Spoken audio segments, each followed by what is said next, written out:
Welcome to Shredder Fanfic. Like, subscribe, and hype video. Join members to gain early access to new videos. The main character, after dying in his previous life, he soon wakes up and finds out he is inside of the universe of the boys where there's Homelander. He finds out he's Albert and he decides to create the umbrella, and he competes directly with Vought. Every round was loaded, and verified each operative's discipline. Shade was assigned to the team as shadow support. His invisibility ensured observation without detection. Vale remained in the command center, coordinating surveillance and communication. I would observe directly from the mobile command vehicle stationed 2 blocks from the target zone. At 9 in the evening, Shockwave left his residence in Queens. Surveillance drones followed from above, capturing his movements. He was in his costume, though no cameras followed him. His patrols were routine, designed more for appearance than effectiveness. Vale reported through the comms. Target is moving east on 43rd Street. Civilian activity minimal. Current location ideal for engagement. I pressed the COMM button. My voice was steady. Deploy. The Umbrella Squad moved in silence. They advanced through alleyways, spreading out to encircle the street. Shade scouted ahead, his voice low over the comms. Target is alone. No witnesses within 200 meters. Clear for engagement. Proceed, I ordered. Shockwave walked along the sidewalk casually, checking his phone. He was unaware of the operatives closing in. The first shot came from the anti-soup rifle. The round fired at hypersonic speed, striking Shockwave directly in the chest. The impact launched him off his feet, slamming him into a parked car. The vehicle caved in under the force. Shockwave groaned, struggling to rise. He looked down at his chest, costume torn, blood visible. What the hell? The second shot came instantly. The round struck his shoulder, tearing through flesh and bone. He screamed, stumbling backward. Sparks of electricity flickered around his hands. The energy refractor activated.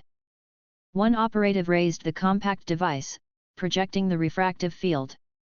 Shockwave fired a desperate blast of electricity. The energy struck the field, dispersing harmlessly into the night air.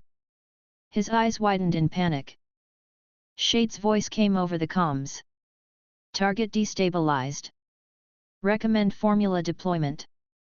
Proceed, I said. 2 operatives rushed forward, moving with precision. Shockwave swung wildly, but his strength was fading. One operative slammed an injector against his neck, releasing Formula C-17 directly into his bloodstream. He gasped, his body convulsing. The electricity around his hands sputtered, then vanished. His enhanced speed faltered. He collapsed to his knees, breathing heavily. The squad surrounded him. Ajax's voice came through the comms, calm and firm. Target neutralized. All weapons effective. I pressed the COMM button. Terminate him. One operative raised the anti-soup rifle again. A single round fired. Shockwave's head snapped back. His body went limp, falling onto the pavement. Body removal? Ajax asked. Yes, I said. No trace. The operatives moved quickly, lifting the body into a containment bag. They loaded it into a waiting van. Within minutes, the street was silent again. In the mobile command vehicle, Renner reviewed the data streaming in. Director Wesker. Rifle penetration confirmed. Refractor dispersed electrical energy flawlessly. Suppression formula neutralized abilities in under 2 minutes. All weapons effective. Good, I said. Vale added from her console, no surveillance detection. Civilian cameras scrubbed. Incident will not be traced. Ajax entered the vehicle with Shade following silently behind. Ajax reported, operatives performed without hesitation. Weapons worked as designed. Target was eliminated cleanly. Ensure the body is destroyed, I ordered. Yes, Director, Ajax replied. Back at Umbrella headquarters, the body was transferred to the lower laboratories. Scientists dissected Shockwave's remains, documenting the effects of each weapon. Dr. Renner presented the findings in the strategy room. Director Wesker. Autopsy confirms the anti-soup rounds penetrated durability-enhanced tissue. The energy refractor disrupted power output completely. The suppression formula was absorbed effectively and neutralized his ability entirely. He adjusted his glasses.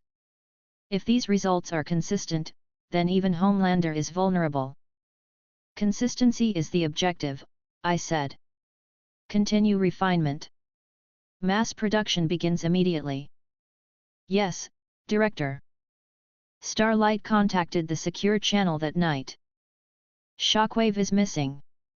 Vought executives are panicking. Homelander doesn't care, but Stillwell is worried. She thinks someone is targeting lower-tier soups on purpose. She suspects the boys. I dictated the response. Do not correct her. Continue observation. Report further internal reactions. Her reply came quickly. Understood. The system chimed softly. Mission complete, first weapon test. Umbrella arsenal confirmed effective. No B points awarded. Unlocked, arsenal production. Umbrella can now produce anti-soup weapons on a large scale for deployment across its operatives. Chapter 20, Proxy Escalation. The day after Shockwave's elimination, Umbrella's laboratories finalized reports on the weapon test. All data was archived, all prototypes confirmed for production. Yet the project was only a component of the broader strategy. Vought had to be weakened further, and quickly. The most effective means remained indirect. The boys. I stood in the strategy room with Ajax, Vale, Shade, and Dr. Renner. The wall display showed a map of New York City, scattered with red markers for Vought facilities. Select the next target, I said. Renner tapped his datapad, highlighting a warehouse complex near the East River. Director Wesker. This facility stores unrefined Compound V. Shipment logs show it has moved crates weekly for pediatric trials. Security is lower than the Queen's laboratory, but its exposure is higher. If destroyed, the public will see undeniable proof of Vought's activities. Ajax examined the display. Too visible. A strike here draws more attention than the last. Vought will panic. Correct, I said. That is the intention. But it will not be Umbrella. The boys will strike. They will take the risk, and Vought will absorb the damage. Vale asked, do we leak the full details? No, I replied. Just enough to lure them. Time. Place. Basic layout. They will believe they uncovered it themselves. The rest will be improvisation. That is their strength, and their weakness. Renner nodded. I'll prepare the fabricated file. It will appear to come from an internal whistleblower within the CIA. Butcher will believe it immediately. Do it, I said. By evening, the file was prepared. A forged report flagged the East River warehouse as a covered Vought operation. It listed shipment dates, security schedules, and inventory notes suggesting the presence of unrefined Compound V. The leak was delivered through the same encrypted channels Umbrella had used previously. Vale monitored the boys' reaction through surveillance. Butcher opened the file in their Bronx hideout. His grin widened as he slammed the papers onto the table. Bingo, he muttered, voice sharp.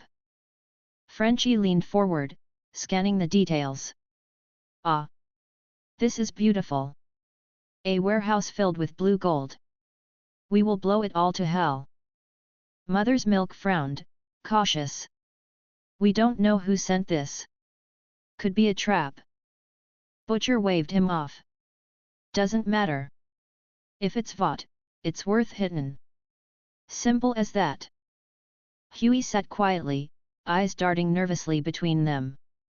But if it really is Compound V, won't that? I mean, it'll cause a huge mess. That's the point, Sunshine, Butcher said. Umbrella's cameras captured every word. Vale turned to me in the command center. They've taken the bait. Good, I said. The next night, the boys moved. Their van rolled out of the Bronx warehouse at 10 p.m. Butcher drove with his usual aggression. Frenchie checked detonators in the back. Mother's Milk loaded weapons calmly. Huey sat tense, his hands trembling as he clutched a pistol. Umbrella drones followed overhead, maintaining distance. Shade shadowed them invisibly on the ground, his reports calm and precise. They're approaching the East River facility, Shade's voice came over the comms. No suspicion yet. Vale confirmed from her console. Vought security is minimal. 2 patrols outside, 5 inside. The rest automated surveillance. They are not expecting an attack. They will learn, I said. At 11, the boys reached the warehouse. Butcher cut the van's lights and parked several blocks away. They advanced on foot, Frenchie carrying a duffel bag filled with explosives. Mother's Milk checked the perimeter. Huey followed nervously. The first guards were dispatched quickly. Butcher smashed one across the face with his rifle, dropping him instantly. Mother's Milk strangled another silently. Frenchie planted charges on the side entrance. Boom time, he whispered, pressing the trigger. The door blasted open with a muffled crack. Smoke spilled outward. The boys rushed inside. Umbrella's surveillance drones transmitted everything. Rows of crates lined the warehouse floor. Each stamped with false pharmaceutical labels, but all containing vials of blue liquid. Compound V. Butcher's eyes lit up. Well, would you look at that? Frenchie nearly laughed in delight. So much. Enough to drown a bloody army. Mother's Milk shook his head. We need evidence, not just fireworks. But Butcher was already setting the plan. Frenchie, rig it all. Huey, help him. Cover the door. They moved quickly. Frenchie set charges across the rows of crates. Huey fumbled but followed orders, his hands shaking as he planted detonators. Vought security responded within minutes. A team of 5 entered from the rear. Gunfire erupted. Mother's Milk dropped 2 with controlled bursts. Butcher fired, dropping another. Frenchie tossed a grenade, the explosion tearing through the remaining guards. The charges were armed. Butcher grinned fiercely. Light it up. Frenchie triggered the detonator. The warehouse erupted in flames. Explosions tore through the structure, shattering crates and scattering blue liquid across the ground. Fire roared into the sky, visible for blocks. From the command center, Vale reported. Facility destroyed. The boys escaped before reinforcements arrived. Vought responds too late. Renner added, media already picking it up. Footage of the fire is spreading. Rumors say Vought was storing something illegal. Expected, I said. By morning, headlines dominated every channel. Explosion at East River warehouse, possible Vought connection. Anonymous sources claim experimental substances found in facility. Public demands answers from Vought. Stillwell appeared on camera, her expression composed but strained. This was a terrorist attack, she said. Vought condemns this act of violence. Any claims that this facility was connected to our company are false. Reporters pressed her aggressively. What was stored inside? Why were there armed guards? Why hasn't Homelander responded? She repeated her statement, voice steady but unconvincing. Starlight contacted the secure Umbrella channel later that evening. Homelander is furious again. He says Umbrella is behind everything. Stillwell tried to calm him, but he doesn't believe her. He wants to hit back. Maeve said nothing. A-Train laughed. Noir was silent. Stillwell is under pressure. Executives are panicking. I dictated the response. Continue observation. Report if Homelander acts without Stillwell's approval. Her reply came quickly. Understood. Back at Umbrella headquarters, Renner presented the compiled data. Director Wesker. The boys successfully destroyed the East River facility. Vought has lost another stockpile of Compound V. Public suspicion is increasing. Their ability to maintain secrecy is collapsing. Ajax asked, and if Vought retaliates? They will, I said. But their response will only expose them further. Every move they make strengthens us. Vale added, Director, our polling shows Umbrella approval at 70%. Vought's credibility is falling daily. Then we continue, I said. The system chimed softly. Mission complete, proxy escalation. Vought's East River facility destroyed by the boys. Umbrella remains unseen. No B points awarded. Unlocked, proxy manipulation Tier 2 Umbrella can now coordinate larger-scale strikes through external groups without direct involvement. Chapter 21, Expanding the Contracts. The destruction of the East River facility sent ripples across New York. Fires burned for hours. Helicopters circled above the ruins. Reporters repeated unconfirmed details, each one pointing toward Vought's involvement. It was time to exploit the weakness fully. Washington, I said in the strategy room. Ajax, Vale, and Dr. Renner were present. Shade remained in surveillance. The wall display showed graphs of public trust. Umbrella's approval rating had surged. Vought's had declined sharply. Renner tapped his datapad. Director Wesker. Our Pentagon contacts are already asking questions. They want to know if Umbrella can step in where Vought has failed. Particularly in logistics and domestic defense contracts.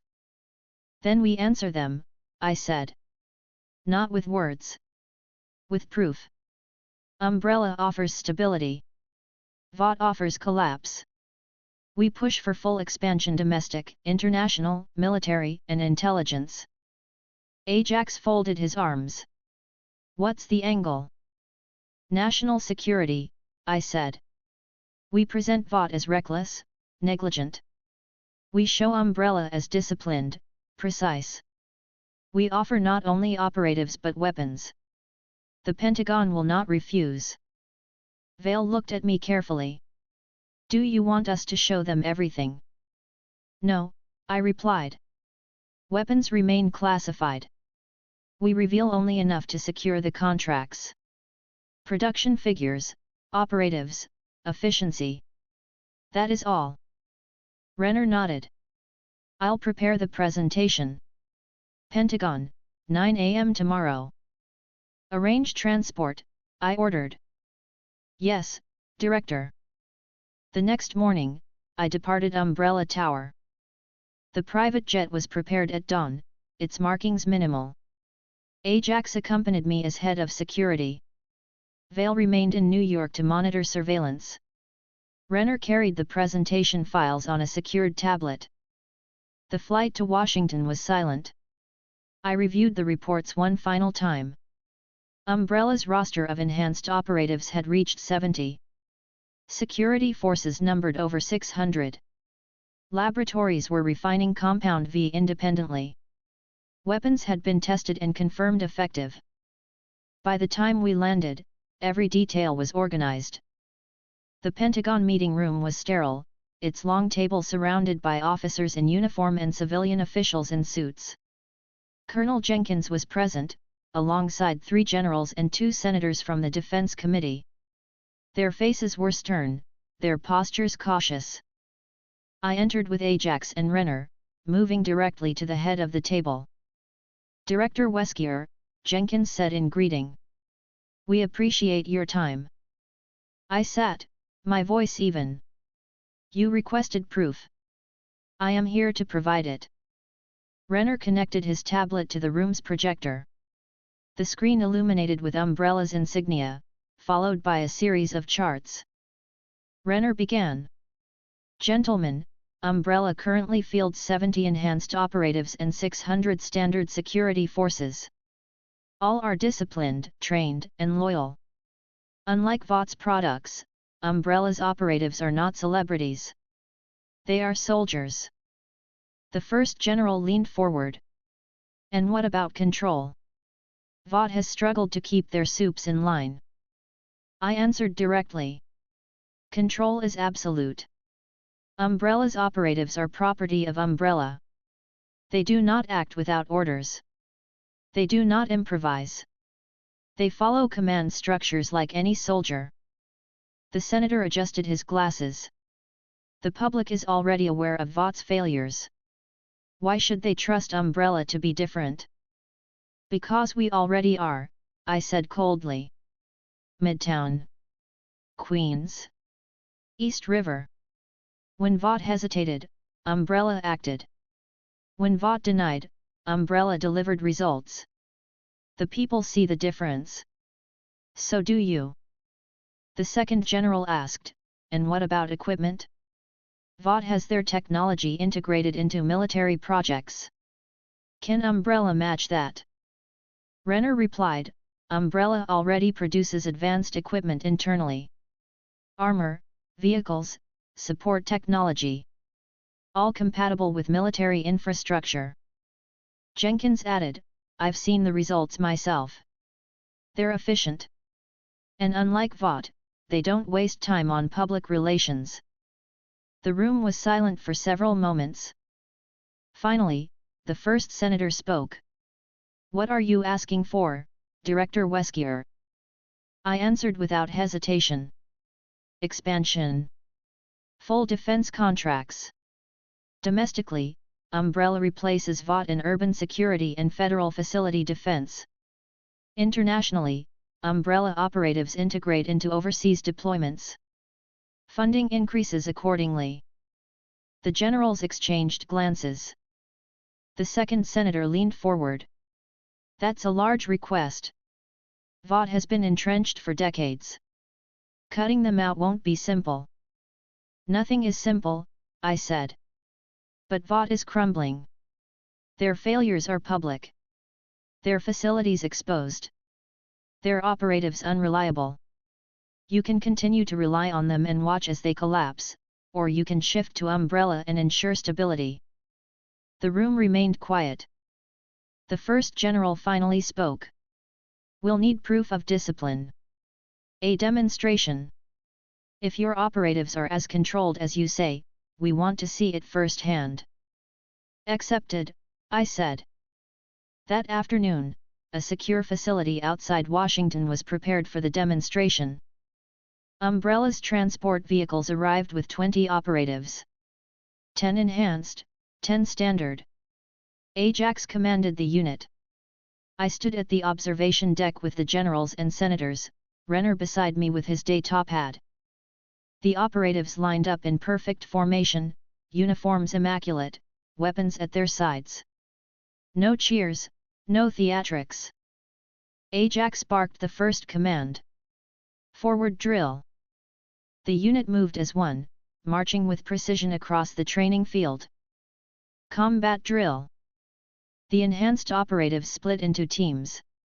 One lifted a reinforced steel block and slammed it down as a barrier. Another ignited a controlled burst of flame, directed at targets without deviation.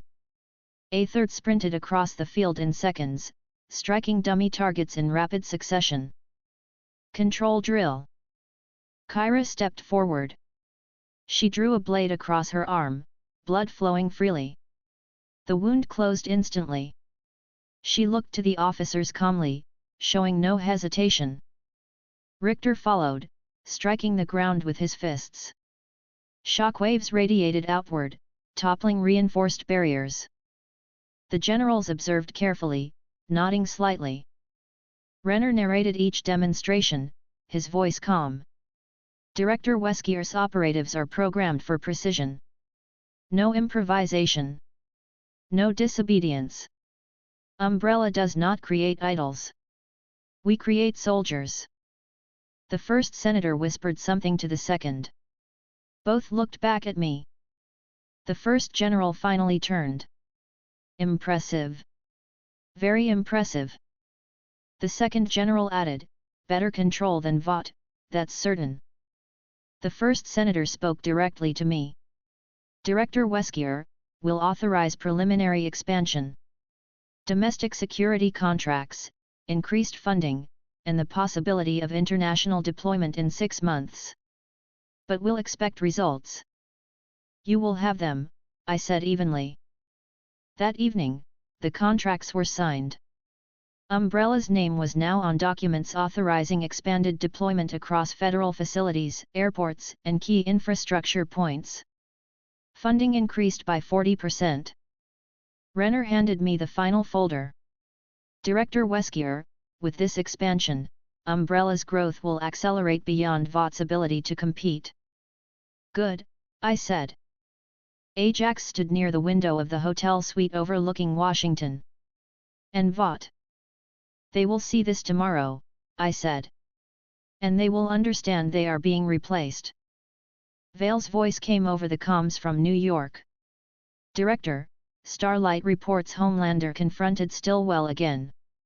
He shouted about Umbrella's contracts. He says if the government sides with you, he'll act on his own.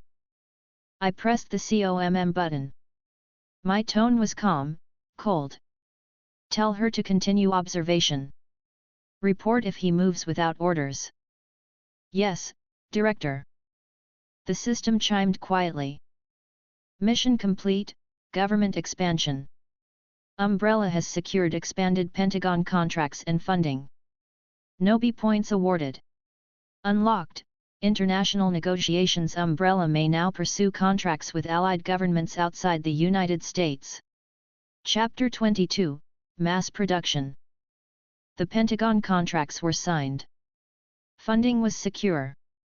With money flowing into Umbrella accounts, there was no delay in shifting priorities. The weapons had proven effective in controlled testing. Now they had to be manufactured at scale. Every operative would be armed. Every deployment equipped. I stood in the strategy room with Ajax, Vale, and Dr. Renner. The wall display showed the schematics of the 3 categories, the anti-soup rifle, the energy refractor, and the suppression formula. Production begins immediately, I said. Full scale. Every operative must be equipped within 30 days. Renner adjusted his glasses, day-top hat in hand. Director Wesker, manufacturing on this scale will require new facilities. Our current laboratories can only produce limited numbers of rifles and formula doses. We need industrial factories with secure logistics. Then build them, I replied. Yes, Director. Ajax spoke bluntly. Security during production. Absolute, I said. No external contractors. No leaks. Umbrella personnel only. If anyone attempts to interfere, they disappear. Vale added, what about testing integration? We need every operative to train with the new weapons before deployment. Schedule drills immediately, I said. By the time the arsenal is complete, every operative must be proficient. Renner nodded. Understood. I'll begin scaling the production lines tonight. The first phase was facility expansion.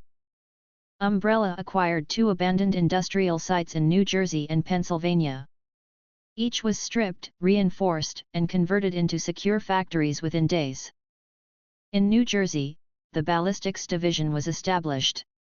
Heavy machinery stamped alloy rounds at high velocity, each one measured for density and precision.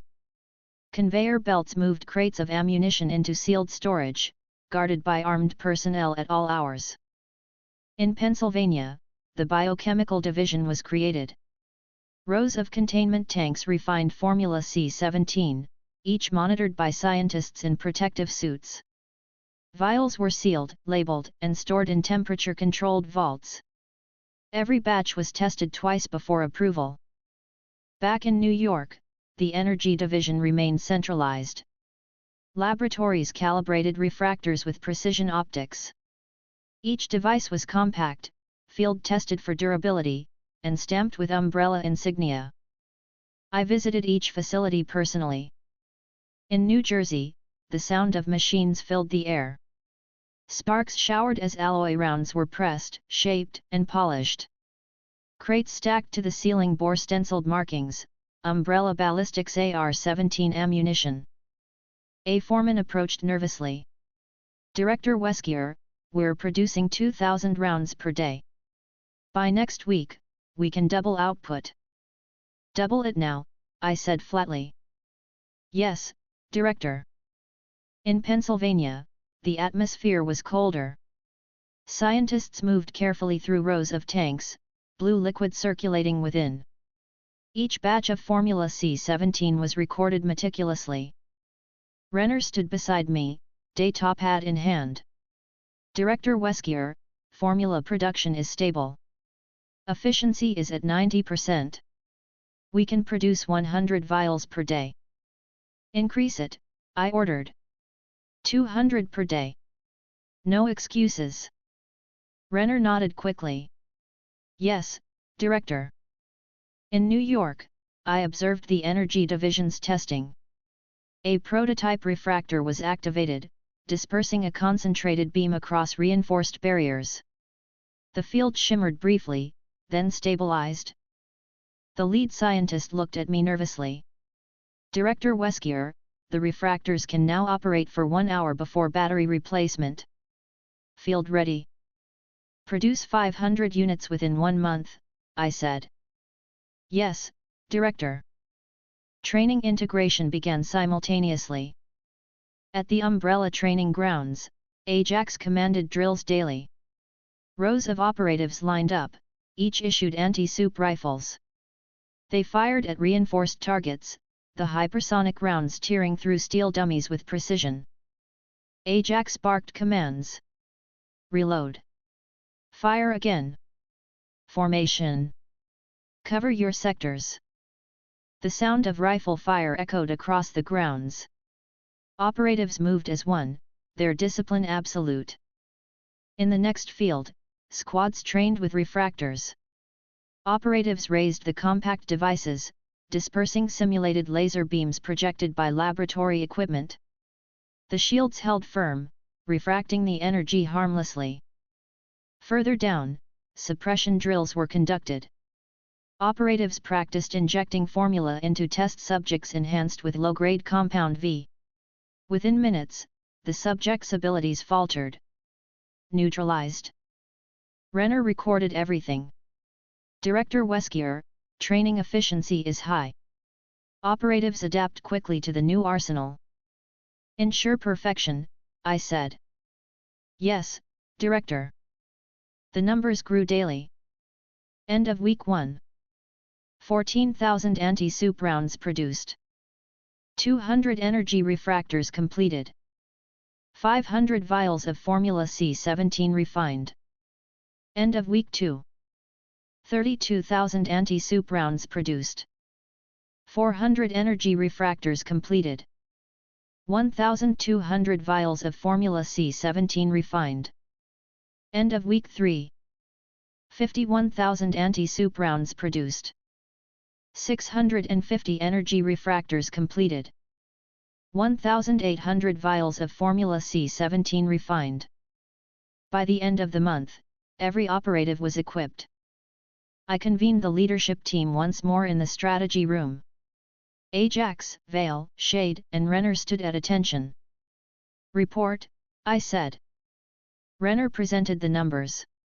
Director Wesker, mass production is complete. Every Umbrella operative is armed with AR-17 rifles, refractors, and suppression doses. Reserves have been stockpiled for 6 months of continuous deployment. Ajax added, training integration is finished. Operatives are efficient and disciplined.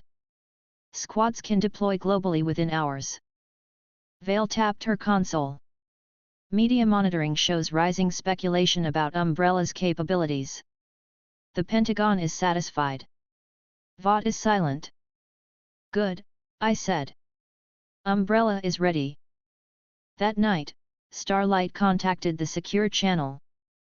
Homelander is unsettled. He knows you're building something. Stillwell tried to calm him, but he doesn't trust her. He says if Umbrella keeps growing, he'll deal with you himself. I dictated the response. Continue observation. Report the moment he prepares to act. Her reply came quickly. Understood. The system chimed softly. Mission complete, weapon mass production. Umbrella's arsenal is now distributed across all operatives. Nobi points awarded. Unlocked, global readiness. Umbrella can now deploy fully armed operatives worldwide at short notice. Chapter 23, The Larger Strike. The month of mass production had ended. Umbrella's arsenal was complete, every operative fully armed, every division supplied. The Pentagon was satisfied, contracts secured. But growth alone was insufficient. Vought had to be pushed further into disarray. The method remained the same. Proxy war. I convened Ajax, Vale, Shade, and Dr. Renner in the strategy room. The wall display lit up with Vought facilities across the northeast, each marked with red nodes. Select the next escalation, I said. Renner tapped his datapad. One node expanded. Director Wesker, this is a Vought biomedical facility in Long Island. Officially listed as a pharmaceutical research center. In reality, it is a refinement hub for Compound V large scale. Security heavy. If destroyed, the loss would cripple their distribution for months. Vale studied the map. Public exposure risk is high. The facility is near residential areas. Any attack will draw media instantly. Correct, I said. That is why we use the boys. They will take the blame, and Vought will absorb the damage. Umbrella remains untouched. Ajax asked, how do we package the leak? As before, I replied. CIA backdoor. A fabricated report. But this time, we include more detail. Floor plans. Security schedules. Inventory logs. Enough to ensure success, but not enough to suggest outside control. Renner nodded. I'll prepare the file tonight. Do it, I said. The leak was prepared within hours. The report described the Long Island facility as a covered Vought operation, listing shipment dates, guard rosters, and details of storage vaults filled with Compound V. It was designed to look like the work of an insider passing information to enemies of Vought. The file was routed through the secure channels the boys monitored. Vale confirmed their reaction through surveillance. Inside their Bronx hideout, Butcher tore the packet open. His grin widened instantly. Well, would you look at this? A bloody treasure chest. Frenchie leaned over the table, eyes wide. Monday Dieu, it is beautiful. A palace of V. Mother's Milk frowned, shaking his head. It's too good. Whoever's feeding us this wants something. We don't even know who they are. Butcher waved him off. Doesn't matter. It's Vought. We hit it, we burn it, we walk away. Job done. Huey looked uneasy. If this place is as big as it sounds, it'll be dangerous. Lots of guards. We might not make it out. Butcher leaned forward, his voice sharp. We'll make it out. Or we die trying. Either way, Vought bleeds. Umbrella's cameras captured everything. Vale turned to me in the command center. They're preparing for the strike. Butcher is pushing it forward. As expected, I said. 2 nights later, they moved. Their van rolled through Long Island streets under the cover of darkness. Butcher drove, jaw clenched. Frenchie sat beside him, explosives at his feet. Mother's Milk checked rifles in the back. Huey sat silent, pale, gripping his weapon tightly. Umbrella drones tracked their progress from above. Shade shadowed them invisibly, reporting each detail. Target approaching, his voice came through the comms. Facility in sight. Security visible at all entrances. No suspicion yet. Vale confirmed from her console. Long Island facility has 20 guards on rotation. 8 cameras covering exterior. Interior unknown. Let them proceed, I said. The boys parked 2 blocks away and advanced on foot. Frenchie carried his bag of explosives, humming quietly under his breath. Butcher led the way, rifle in hand. Mother's Milk scanned the perimeter carefully. Huey followed last, breathing heavily. They reached the fence. Frenchie clipped the wires with cutters. They slipped inside, crouching low as they moved toward the main building. The first guards spotted them. Butcher acted instantly, silencing one with a shot to the head. Mother's Milk choked another from behind. Frenchie tossed a grenade into the guard post, the explosion shattering glass and tearing the structure apart. Alarms triggered immediately. Lights flashed across the facility. "Here we go, lads," Butcher muttered. They pushed forward. Inside the facility, rows of storage vaults filled the main chamber. Crates marked with pharmaceutical labels lined the walls. But each one contained vials of Compound V, hundreds of them. Frenchie whistled low. "It is a cathedral of blue." Butcher grinned. "Burn it all." They began setting charges. Frenchie moved quickly, planting explosives on crates and walls. Huey followed reluctantly, his hands shaking as he attached detonators. Mother's Milk guarded the entrance, firing at approaching guards with precision. Gunfire erupted. Vought security stormed the chamber, rifles raised. Butcher opened fire, dropping 2 instantly. Frenchie hurled a flashbang, blinding the others. Mother's Milk took down another with controlled bursts. "Charges set!" Frenchie shouted. "Then let's bloody go," Butcher barked. They retreated toward the exit. Butcher triggered the detonator. The facility exploded behind them. Fire engulfed the structure, flames tearing through the night sky.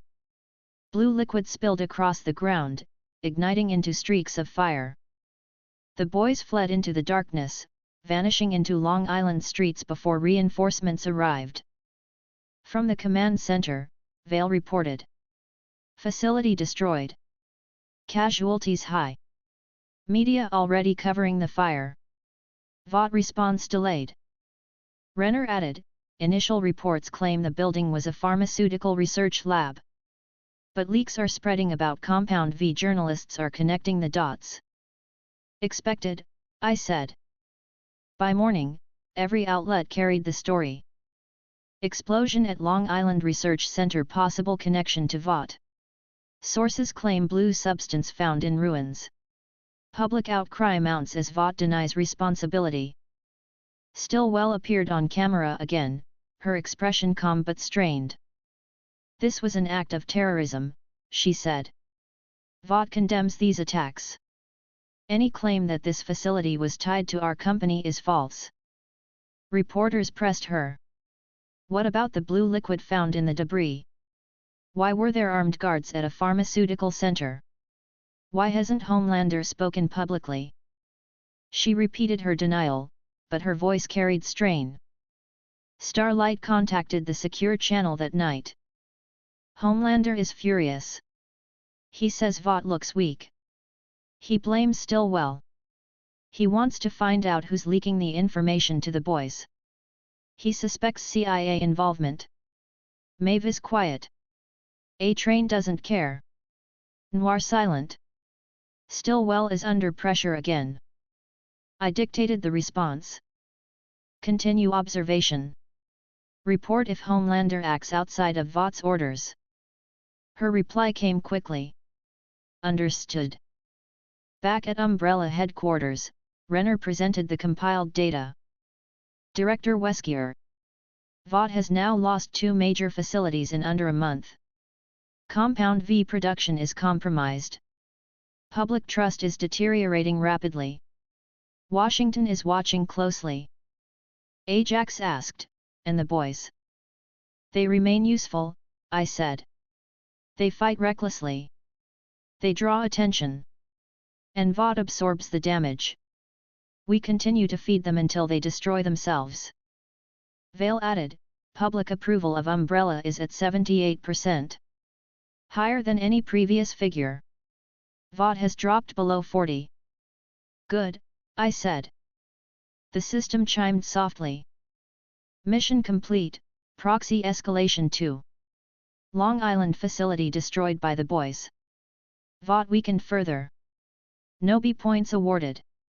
Unlocked, proxy manipulation Tier 3 Umbrella can now coordinate high-value strikes through external groups without risk of exposure. Chapter 24, Summoned Again. The Long Island facility burned for hours. Blue fire lit the night sky. News anchors repeated the footage endlessly. By morning, analysts across every channel spoke of undeniable proof that Vought was hiding something. Umbrella remained untouched. But Vought's silence, and Stillwell's strained denial, had reached its breaking point. Bring her again, I said in the strategy room. Ajax inclined his head. Direct wording, Director. Yes, I said. This time she is not invited. She is ordered. Vale tapped at her console, transmitting the summons through Umbrella's secure channels. The message was short. Umbrella Tower. Tonight. 8 p.m. You will attend. Dr. Renner added softly, she may hesitate this time. Her position is unstable. She will come, I said flatly. That evening, the top floor of Umbrella Tower was cleared once again. The blinds were drawn. The conference room was set exactly as before, long table, 2 glasses of water, untouched. Security doubled at all entrances. At 8 p.m. precisely, the elevator opened. Madeline Stillwell stepped out. She looked composed, her hair perfect, her tailored suit sharp, but her eyes betrayed exhaustion. She carried no folder this time. No pretense of negotiation. Only her presence. Ajax stood at the door. Director Wesker will see you. She entered. I was seated at the far end of the table, posture composed, hands folded neatly before me. My sunglasses remained in place. Miss Stillwell, I said evenly. Sit. She walked across the room slowly and lowered herself into the chair opposite me. She exhaled faintly before speaking. Albert. You called. I'm here. Yes, I said. You are. The silence stretched for several seconds. Then Stillwell spoke, her tone controlled. I know what you want to ask. And I'll be honest, Vought is under pressure. We've lost assets. We've taken hits. But we are still standing. Barely, I said. Her jaw tightened, but she kept her composure. These attacks, the warehouses, the labs, whoever is behind them is escalating. We're investigating. We will find them. And when we do, Vought will recover. I interrupted immediately. You will not recover. You are weakened. You are bleeding. The government no longer trusts you. The people no longer believe you. Every day you shrink. Every day Umbrella grows. Stillwell leaned forward, her tone sharper. And you think you can replace us overnight? Vought built this country's security infrastructure. We are the foundation. Umbrella is new. You're untested.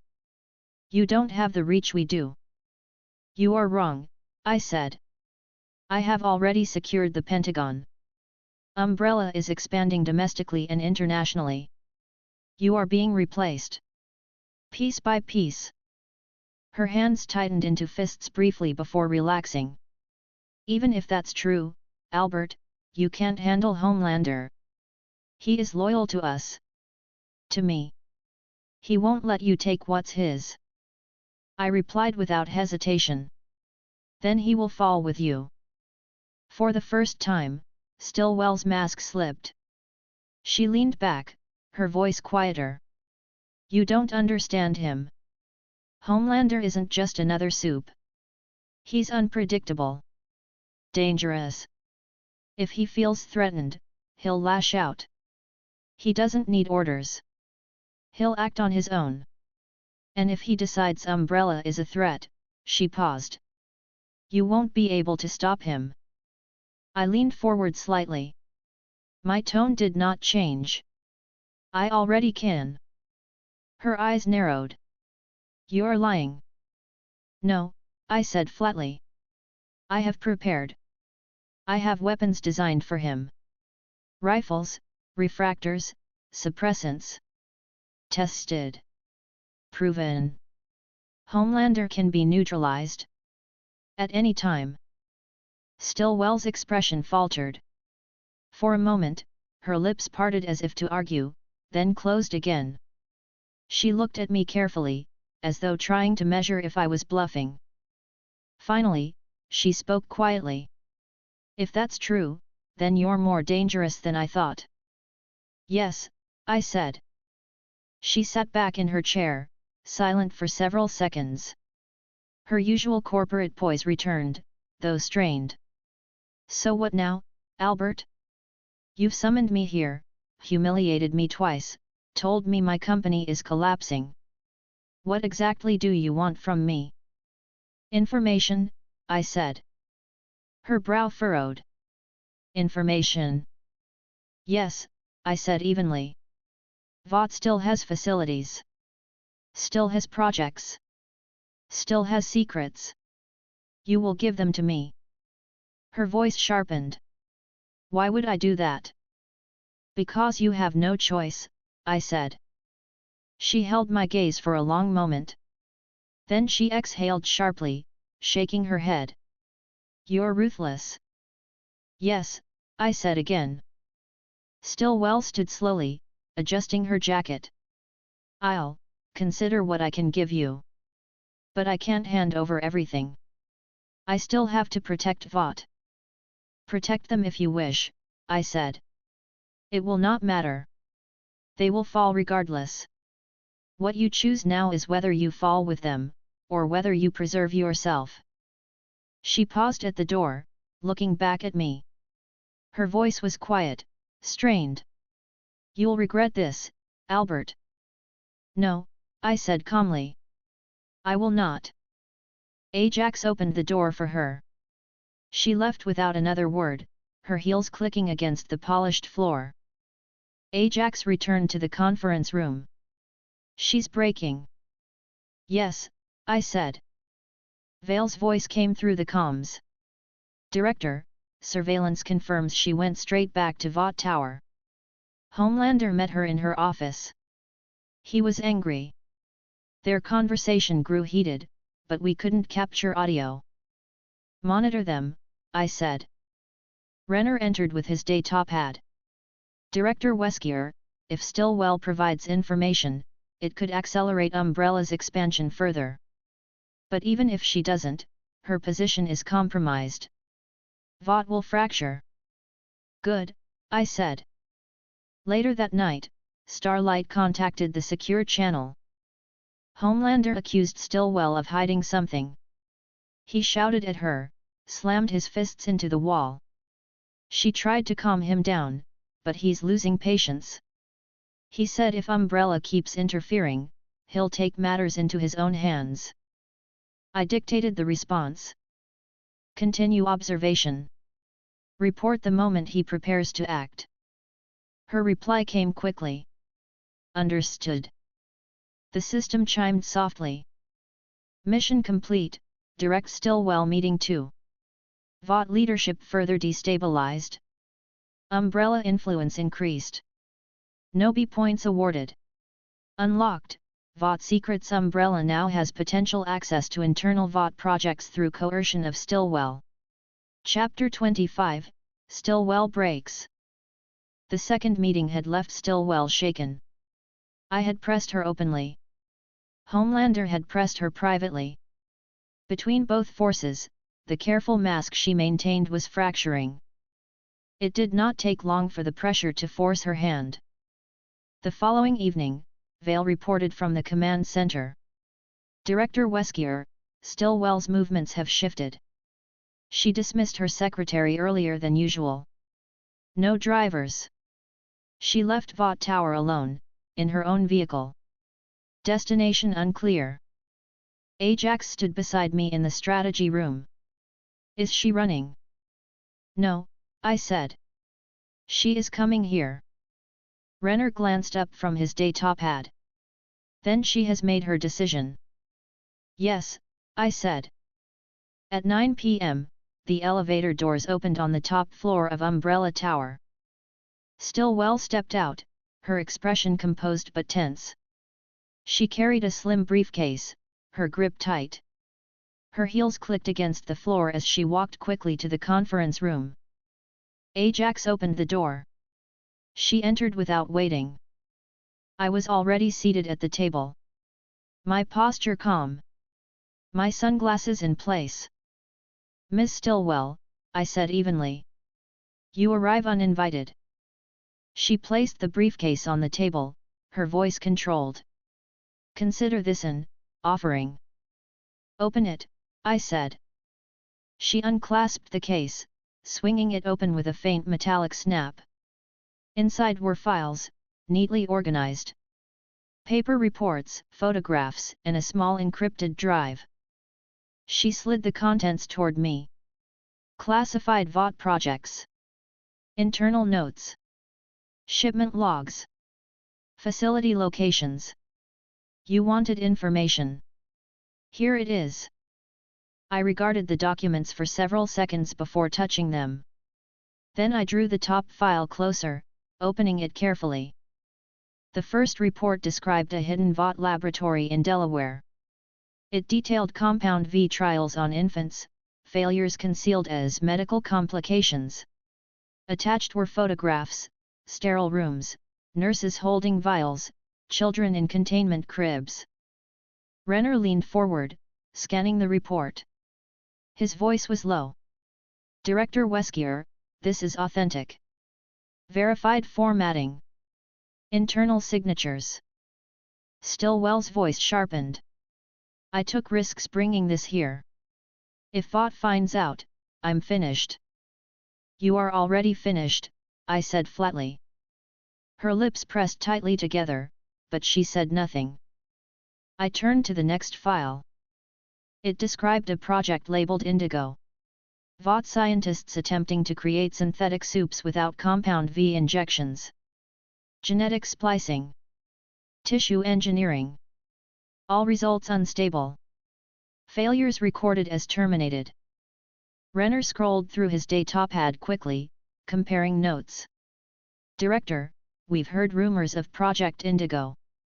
This confirms it. The science is flawed. They've wasted resources for years. Continue, I said.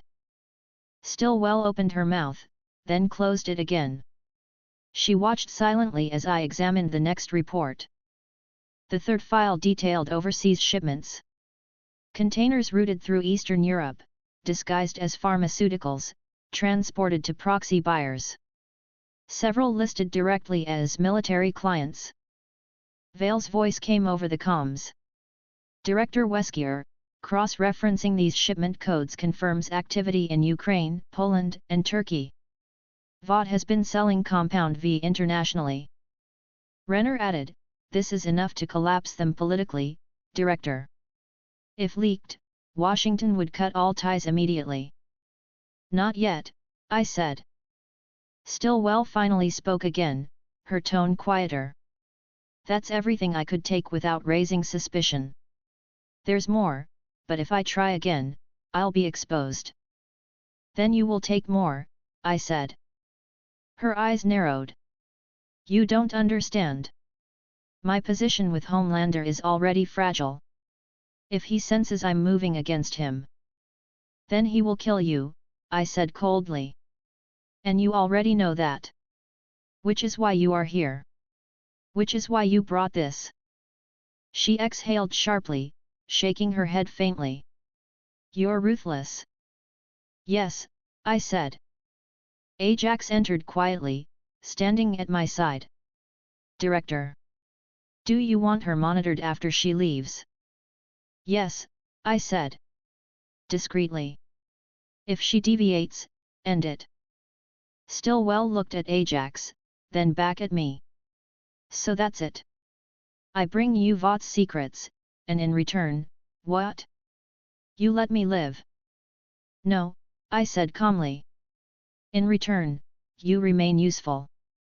When you are no longer useful, you will not remain. Her face tightened, but she forced herself to nod. Then I'll find more. But you'll need to give me time. You have none, I said. She stood slowly, closing the empty briefcase. Her heels clicked again as she walked to the door. She paused briefly, glancing back at me. You've already won more than you realize. No, I said evenly. I have only begun. She left without another word. Ajax remained by the door. She'll break further. Yes, I said. Renner gathered the documents quickly, placing them into a secured case. Director Wesker, this information is invaluable. Project Indigo alone confirms years of wasted resources. The international shipments could end Vought overnight if revealed. They will not be revealed yet, I said. Vale's voice came again through the comms. Director, surveillance confirms Stillwell is returning to Vought Tower. Homelander is not present. She appears unsettled. Continue observation, I ordered. Yes, Director. Later that night, Starlight contacted the secure channel. Homelander is restless. He's flying more than usual. He doesn't trust Stillwell anymore. He thinks she's hiding something. He said if she betrays him, he'll make her regret it. I dictated the response. Monitor. Report the moment he acts. Her reply came quickly. Understood. The next morning, Renner presented a compiled report of the files Stillwell had provided. Director Wesker. These are the highlights. Project Indigo, synthetic soup trials. All failures. Resources wasted. Delaware facility, confirmed Compound V infant trials. Documented fatalities. International shipments, confirmed exports to Ukraine, Poland, Turkey. Each of these is sufficient to destabilize Vought completely. If revealed, they will lose all government contracts instantly. Ajax folded his arms. Then why not leak them now? Because timing matters, I said. If we release everything at once, Vought collapses too quickly. We must control the pace. Bleed them slowly. Renner nodded. Understood. Vale added, Director, this also creates a new problem. If Stillwell continues feeding us information, she risks exposure. If Homelander discovers her betrayal, he may act before we're ready. Then ensure she is protected, I said. But only enough to preserve her usefulness. Nothing more. Yes, Director. The system chimed softly. Mission complete, Stillwell breaks. Umbrella has acquired classified Vought secrets through coercion. No B points awarded. Unlocked, Vought database Umbrella now has partial access to internal Vought projects, shipments, and facilities.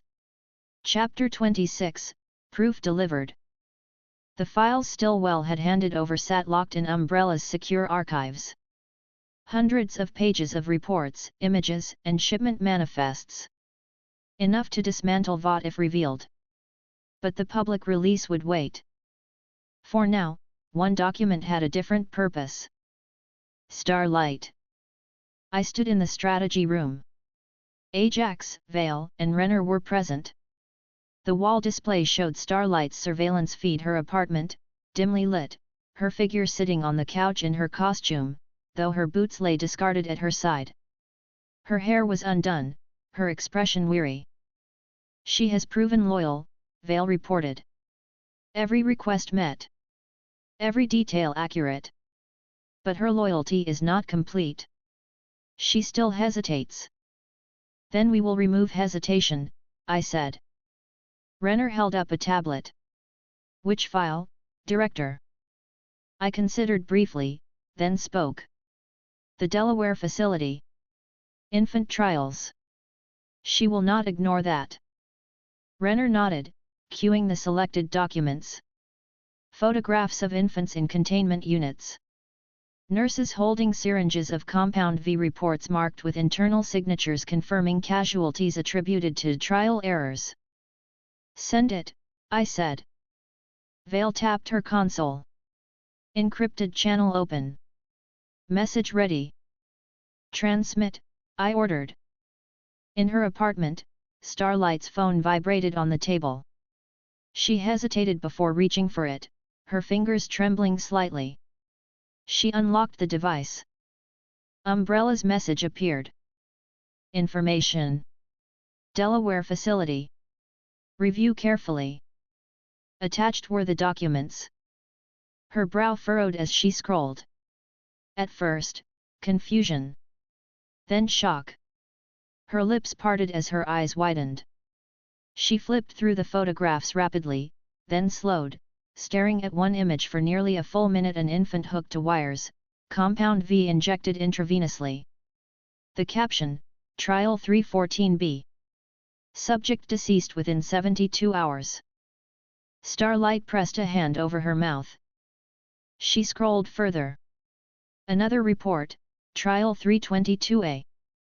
Neurological failure within 48 hours. Cause, rejection of Compound V. Subject terminated. Her breathing grew shallow. Finally, she typed a message back into the encrypted line. What is this? I responded instantly. Vought. Their hidden facilities. Children used as test subjects. Many did not survive. The typing bubbles flickered on her phone. This can't be real. I replied coldly. It is real. Internal signatures. Official records. Stillwell herself confirmed it. This is what you work for. She stared at the screen for several seconds before replying. Why are you showing me this? Because you still hesitate, I wrote. You still cling to the illusion that Vought can be saved. That the Seven can be reformed. Look at the images again. Then tell me what you believe. She stopped responding. For the next 10 minutes, she scrolled through the files repeatedly. Her hands shook. She stood and paced her apartment, pressing her palms against her forehead. Finally, she sat again, typing slowly. How many? I answered without pause. Hundreds. Perhaps more. Every failure written off as a casualty. Every death concealed as natural. They have been doing this for decades. Her reply came faster this time. Why hasn't anyone exposed this? Because Vought controls everything, I wrote. The government. The media. The courts. They bury the evidence before it reaches the surface. But you now see what lies beneath. There was a long pause. Then her reply. What do you want me to do? I typed the response calmly. Continue as you have. Observe. Report. When the time comes, you will act. And when you do, you will know why. Vale turned from her console to face me. Director, her reaction is genuine. She's shaken. This has destroyed her last illusions. Yes, I said. Renner scrolled through his datapad. If she continues in this state, she may act independently. Should we limit the information we give her? No, I said flatly. Let her see everything I choose. Her anger will make her loyal. Not to Umbrella. Not to me. But against Vought. That is all I require. Ajax folded his arms. Homelander will notice. If she slips, he'll sense it. Then she will be careful, I said. Later that night, she messaged again. I can't stop thinking about it. Babies. They're hurting babies. Nobody told me. Nobody ever said Compound V was used on children. I replied, now you know. That is what Vought is. Not heroes. Not saviors. Merchants of suffering. Remember it every time you stand beside them on camera. She answered after several minutes. I don't know if I can keep doing this. Pretending. Smiling. Playing their game. You will, I wrote. Until I tell you otherwise. If you act too soon, you will die. Homelander will kill you without hesitation. Do you understand? Her reply was slow. Yes. Then continue, I said. Watch. Listen. Report. And wait. At Umbrella Tower, Renner compiled a psychological profile update. Director Wesker, he reported, Starlight is destabilized. Emotional strain high. But this will drive her compliance. She no longer believes in Vought. She is ours. Good, I said. Vale added, surveillance shows she couldn't sleep. Lights remained on all night. She reread the documents repeatedly. She is committed now, though unstable. She will stabilize, I said. Ajax asked, and if she doesn't? Then she will be removed, I said coldly. By morning, media outlets continued to hammer Vought about the Long Island fire. Analysts speculated openly about hidden pharmaceuticals and illegal research. None yet had proof. But Umbrella had all the proof it needed. Starlight messaged again at 8 a.m. If I keep working with you, will you stop them? Will you end this? I replied, yes. She did not question further. The system chimed softly. Mission complete, proof delivered. Starlight's loyalty has been hardened through revelation of Vought's secrets. No B points awarded. Unlocked, asset loyalty. Starlight is now a committed covered Umbrella asset, willing to act against Vought directly when commanded. Chapter 27, Pressure Point. The documents Stillwell had surrendered confirmed Vought's decline. Yet documents alone were not enough. Facilities remained. Operations continued. To dismantle them piece by piece, I required more than paper. I required access. That morning, I stood in the strategy room with Ajax, Vale, and Renner. The wall display showed the map of Vought's known holdings. Several sites glowed in red, destroyed or compromised. Others glowed yellow, suspected, not yet confirmed. 2 glowed green, active, confirmed, and still functioning. I raised a hand slightly. Which one? Renner tapped his datapad, enlarging a green marker over Westchester County.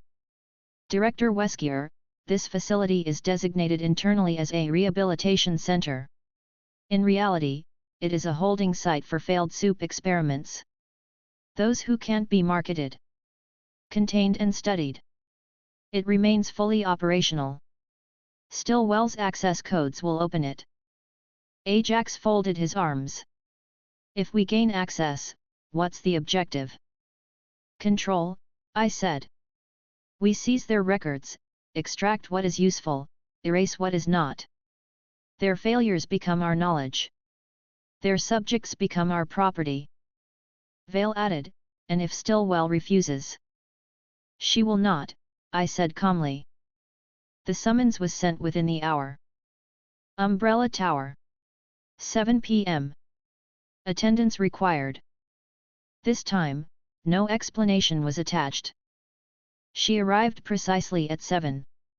The elevator doors opened, and Madeline Stillwell stepped onto the top floor. Her posture was straighter than before, her expression composed, but her movements betrayed tension. She carried no briefcase. Ajax opened the door to the conference room. I was waiting at the far end of the table. "Miss Stillwell," I said. "Sit." She crossed the room, lowering herself into the chair opposite me. For a moment she studied my face, then she spoke. "Albert. You've called me here 3 times in as many weeks. Each time, you take more from me. I assume tonight is no different." "You assume correctly," I said. Her hands folded in front of her. "What do you want?" "Access," I said. Her brow furrowed faintly. "Access to what?" "The Westchester facility," I said coldly. "Your holding site. The failures. The rejects. The experiments you bury under false names. I want the codes. I want entry. And I want it now." For the first time, Stillwell's composure cracked openly. She leaned back slightly, eyes narrowing. "That facility isn't supposed to exist. Not even the board knows about it. If I hand you access, Albert, Vought will know I was the leak." "They already suspect you," I said evenly. "Homelander no longer trusts you. The board watches you. Your survival depends on my protection. And that protection depends on your cooperation." Her jaw tightened. "You're asking me to betray the one piece of Vought no one is supposed to touch. That site isn't just experiments. It's unstable." I tilted my head slightly. "Explain." She exhaled slowly, her tone reluctant. "The rejects aren't always weak. Some of them, mutated. Unstable powers. Dangerous. Vought keeps them there because they can't be controlled. If you go in without preparation, you won't just find corpses. You'll find weapons waiting to explode." "Then we will prepare," I said. Her eyes stayed locked on mine. "And if I say no?" "Then you are no longer useful," I said flatly. The silence stretched. Stillwell looked away briefly, then back at me. Her voice was quieter. "I can give you the access codes. But once you enter, I can't protect you. If Vought discovers Umbrella at Westchester, they'll retaliate." "They already retaliate," I said. "This changes nothing." Finally, she reached into her jacket pocket. She pulled out a small black keycard, sliding it across the table. "This is the master access. Gets you through the outer perimeter and the first 3 security layers. Beyond that, you'll need the internal passcodes. I'll write them down." She took a pen from her folder, scrawling a series of numbers onto a sheet of paper. She slid that forward as well. "These change weekly. I pulled them yesterday. They're good until Friday." I collected both items, placing them neatly into a case beside me. "You have made the correct choice," I said. Her lips pressed tightly together. "No, Albert. I made the only choice you left me." Ajax entered quietly, standing by the door. He looked at Stillwell once, then at me. "Do you want her escorted out?" "Yes," I said. Stillwell rose slowly, adjusting her jacket. She looked at me one last time. "You're not just dismantling Vought, Albert. You're dismantling the only thing keeping Homelander tethered. When he realizes that, he won't hesitate." I remained silent. She turned and left, her heels striking the floor in sharp rhythm. Ajax followed her to the elevator, ensuring her departure. When Ajax returned, I spoke. "Preparation begins now. Vale, assemble surveillance on Westchester. Renner, prepare countermeasures." Ajax, assemble a squad. Vale tapped her console. Director Wesker, satellite scans show the facility surrounded by heavy fencing, guard towers, and internal checkpoints. Heat signatures indicate at least 50 personnel on site at any time. Renner added, if Stillwell's account is accurate, we'll also face soup subjects inside. Unstable, unpredictable, but potentially valuable.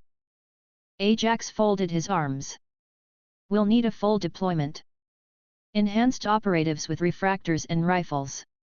Security teams to secure the perimeter. Suppression doses in case the subjects resist. Yes, I said. Begin immediately. We move within 48 hours. Later that night, Starlight contacted the secure channel. Stillwell looked rattled when she came back to Vought Tower. Homelander was waiting. He demanded answers. She told him it was board business. He didn't believe her, but he let her go. He's watching her closer now. I dictated the response. Good. Continue to monitor. Report if he follows her movements. Her reply came quickly. Understood. The next morning, Renner presented a full plan in the strategy room. Director Wesker. Westchester perimeter can be breached in 3 minutes with our equipment. Entry into the main building will require suppression of guards. Internal subjects will require Formula C-17. We can secure the entire site in under 1 hour. Ajax added, I recommend Richter, Kyra, and Shade as the primary strike team. 10 additional operatives with AR-17 rifles. 50 security personnel for containment. Vale confirmed, surveillance drones are already in position. No sign Vought suspects we have the codes. Their defenses remain routine. Then we move, I said. The system chimed quietly. Mission complete, Stillwell pressure point. Umbrella has obtained access to Vought's hidden Westchester facility. No B points awarded.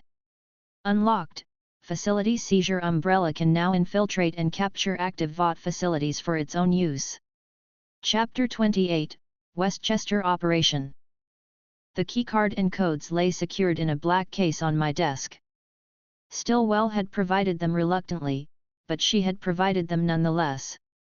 The Westchester facility was real. Now it would be mine. At dawn, I convened the leadership team in the strategy room. Ajax, Vale, Shade, and Renner stood before the illuminated wall display. A satellite image of Westchester filled the screen, a fenced compound surrounded by dense forest, guard towers on each corner, a main building with 3 wings, and smaller outbuildings scattered across the perimeter. Renner, I said. He tapped his datapad, bringing up layers of detail. Director Wesker, outer perimeter is standard. 2-meter fencing, razor wire, searchlights. Guard towers staffed in pairs. Heat signatures suggest rotations of 20 men outside at all times. Interior shows 30 more. Stillwell's files suggest holding cells beneath the main wing. Subjects inside are unstable soup experiments. Vale adjusted her console. Drones confirm 2 entrances, main gate and a rear service entrance. Both secured electronically. Your keycard will bypass the first 3 systems. After that, internal codes are required. Ajax folded his arms. We'll need overwhelming force. Enhanced operatives with refractors for unknown powers. Rifles for penetration. Suppression formula for containment. Yes, I said. Who? Ajax answered immediately. Richter. Kyra. Shade. Plus 10 enhanced recruits. 50 security personnel for the perimeter. That will be sufficient. Good, I said. We move tonight. Preparation began immediately. In the armory, anti-soup rifles were issued, each loaded with crates of alloy rounds. Energy refractors were calibrated and distributed. Vials of Formula C-17 were placed into secure cases, ready for injection or aerosol dispersal. In the hangar, transport vehicles were loaded, 2 armored personnel carriers, 1 helicopter for overhead support, and 3 unmarked vans for rapid extraction. Ajax oversaw drills personally. Load. Fire. Advance. Secure the perimeter first, then sweep the inside. No hesitation. The operatives responded in unison. Their precision was exact, their timing perfect. By nightfall, umbrella forces were ready. I entered the hangar, flanked by Ajax and Renner. Operatives stood in formation, rifles slung across their shoulders, refractors strapped to their arms, suppression doses sealed in pouches on their belts. Security teams lined up behind them, heavier weapons mounted on vehicles. I walked slowly down the line, inspecting each one. None spoke. None moved. Discipline was absolute. Ajax turned to me. "All units ready, Director." "Deploy," I said. The convoy moved under cover of darkness. The forest roads leading into Westchester were narrow, but Umbrella's vehicles advanced without hesitation. Drones flew ahead, transmitting live feeds to Vale in the command center. "Director Wesker," Vale reported through comms, "perimeter remains unchanged. 20 guards visible outside. No alerts triggered. Facility remains unaware." "Proceed," I said. At 2,300 hours, the convoy halted 1 kilometer from the facility. Operatives disembarked, spreading through the treeline in disciplined formation. Security teams set up heavy weapons, trained on the outer fence. Shade scouted ahead, invisible, his voice steady over the comms. "Perimeter clear. 2 guards at the north tower. 2 south. 2 east. 2 west. They rotate every 15 minutes. Ajax spoke over comms. "On my mark. Suppress all 4 towers simultaneously. Then breach the fence." I gave the order. Execute. 4 rifle shots cracked through the night. Each tower guard dropped instantly, bodies collapsing before alarms could sound. "Fence breach," Ajax ordered. Operatives advanced. Wire cutters snapped through the perimeter fence. Within 60 seconds, a 10-meter section was cleared. The squad slipped inside silently. 2 guards on foot patrol spotted movement. Before they could raise alarms, Richter moved. He struck one with his fist, sending the body crashing into the dirt.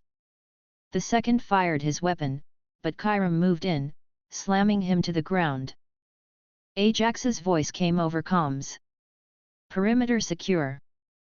Moving to the main entrance." At the front gate, Shade reappeared, inserting Stillwell's keycard into the console. The lights flickered green. The gate unlocked with a metallic click. Operatives rushed forward, rifles raised. The main building loomed ahead, its concrete walls lined with cameras. Vale's voice came over comms. "You're entering the first layer. Drones show interior heat signatures moving. They've noticed something." Ajax ordered, "Breach now." Explosives detonated against the front doors. The blast tore them open. Umbrella operatives stormed inside. The first hallway was narrow, fluorescent lights buzzing overhead. Vought security fired from the far end. Bullets ricocheted off walls. Umbrella rifles answered. Alloy rounds cut through armor, tearing men apart in precise bursts. Within seconds, the hallway was silent. Ajax's voice was calm. "First wing clear. Moving forward." Operatives advanced room by room. Laboratories were swept. Files and samples were secured into cases. Scientists were restrained, hands bound, mouths gagged. None resisted beyond screams. Vale reported through comms. Drones confirmed 30 more signatures in the lower levels. That's where the subjects are. Proceed, I said. Stairs led down into reinforced corridors. Warning signs lined the walls, caution, unstable test subjects. Authorized personnel only. Ajax halted the squad at the base. Prepare refractors and suppression doses. Doors along the hallway opened suddenly. The first subject stumbled out, male, tall, skin mottled with lesions. His hands sparked faintly with uncontrolled electricity. He roared, lunging forward. The first operative raised a refractor. The sparks struck the field, dispersing harmlessly. Another operative fired an injection dart. The suppressant hit his chest. Within seconds, his sparks faltered, his body collapsing to the floor. Subject neutralized, Ajax reported. More emerged. A woman with elongated limbs swung wildly, knocking two operatives back. Kyra intercepted her, blades flashing, cutting through tendons. She collapsed, restrained instantly. A child with glowing eyes screamed, unleashing a concussive blast. Richter stepped forward, absorbing the force before slamming his fists into the ground, knocking the child unconscious. One by one, they were subdued. Suppression formula rendered their abilities inert. Chains and restraints bound them. Finally, the squad reached the central chamber. Rows of cells lined the walls, each containing failed subjects. Some weak, barely human. Others dangerous, restrained by mechanical locks. Their eyes followed the squad silently.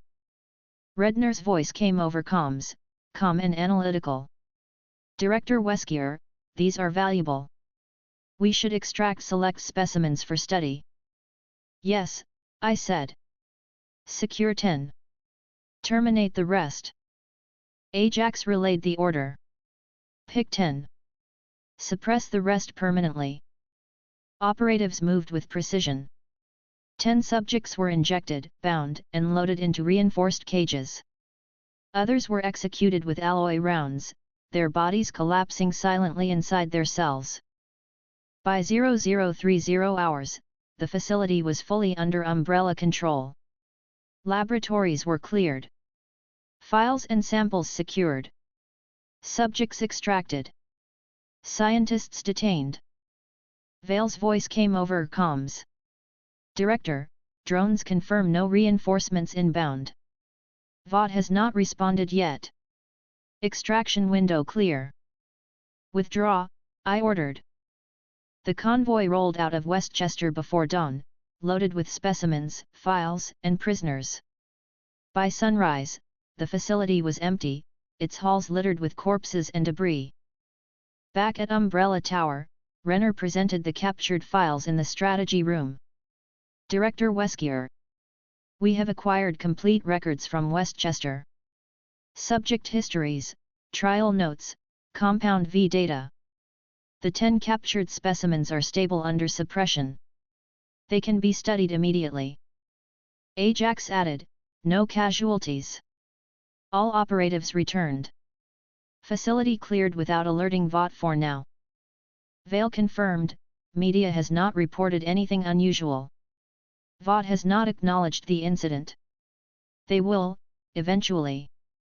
Good, I said. Begin analysis at once.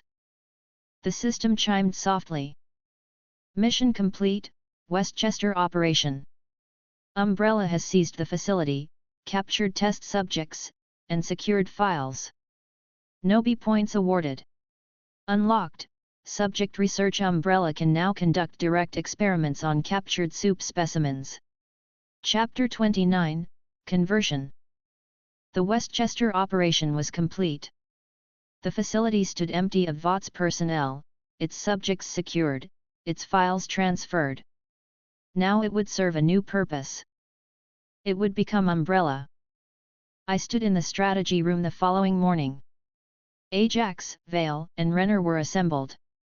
The map of Westchester displayed on the wall, still marked with red notations from the operation. Renner, I said. He tapped his day top hat. Director Wesker, the facility is intact. Power grid stable.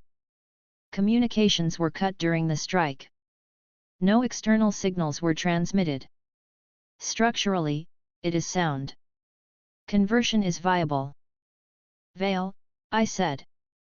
She adjusted her console, pulling up surveillance feeds from drones circling the compound. Director, the site remains undisturbed. No vehicles have approached since our withdrawal. Local authorities assume it is private property. Vought has not acknowledged its loss. Ajax folded his arms. We'll need to rebrand immediately. Strip every trace of Vought. Replace with umbrella systems. Security upgrades, new codes, fortified perimeter. Yes, I said. The Westchester facility is now ours. Begin conversion immediately. At noon, the first convoy of umbrella vehicles rolled into Westchester. 50 security personnel and 30 technicians disembarked, fanning across the perimeter. The old Vought banners and signage were torn down and piled into trucks. Security checkpoints were repainted with Umbrella's insignia. Surveillance drones hovered overhead, scanning the compound constantly. Inside, technicians stripped laboratories of old equipment, replacing consoles with Umbrella's systems. Servers were wiped and refitted. New secure databases were installed, connected only to Umbrella Tower in New York. Vale monitored the process in the command center, her voice steady through comms. Director Wesker, perimeter cameras are live. All old feeds destroyed. Our network now controls the facility fully. Good, I said. In the lower levels, Renner supervised the repurposing of containment cells. Director Wesker, he reported via comms, we've reinforced the restraints. 10 captured subjects secured. Suppression formula administered every 6 hours. Monitoring stable. Ensure no failures, I said.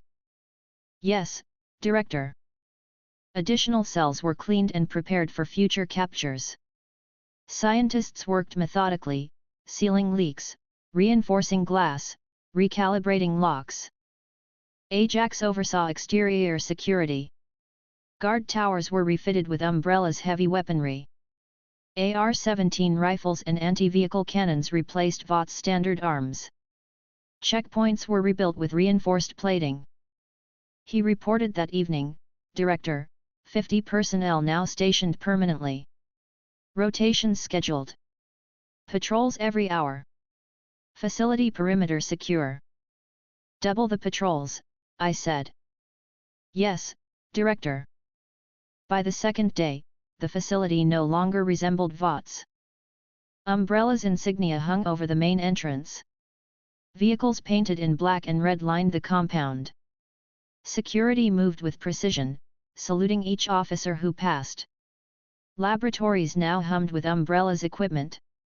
Files filled new archives. Scientists in white coats moved silently through the halls. Renner presented the first compiled report. Director Wesker.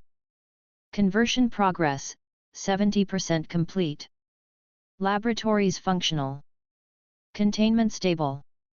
Power and communications secured. Within 48 hours, the site will operate as a full Umbrella division. Designated, I said. Renner nodded. Umbrella Westchester. That evening, I visited the facility personally. The convoy brought me through the forest roads. Security saluted as I entered the compound. Ajax met me at the gate, his voice low. Director. The facility awaits inspection. I walked through the halls slowly, observing. In the laboratories, scientists recorded data from captured subjects, each restrained and unconscious. Blue vials of compound V-lined refrigeration units, neatly catalogued. In the command center, technicians monitored live feeds from every camera, maps of patrols glowing across the screens. In the containment wing, the sound of restrained subjects echoed faintly. 10 of them, strapped into reinforced cells, suppression coursing through their veins. Their eyes followed me, but they could not move. I stopped before one of them, a man with mottled skin and sharp claws. He growled faintly, struggling against his bonds. I looked at him for several seconds before turning to Renner. Research begins tomorrow. Yes, Director, he said. Outside, Ajax accompanied me to the perimeter. Guards patrolled in pairs, weapons at the ready. Towers scanned the forest beyond with searchlights. Perimeter discipline is high, Ajax reported. No weaknesses. Maintain it, I said. Yes, Director. By the third day, the conversion was complete. Vale transmitted the final report to the strategy room. Director Wesker. Umbrella Westchester is fully operational. Staffed by 200 personnel. Laboratories online. Containment secured.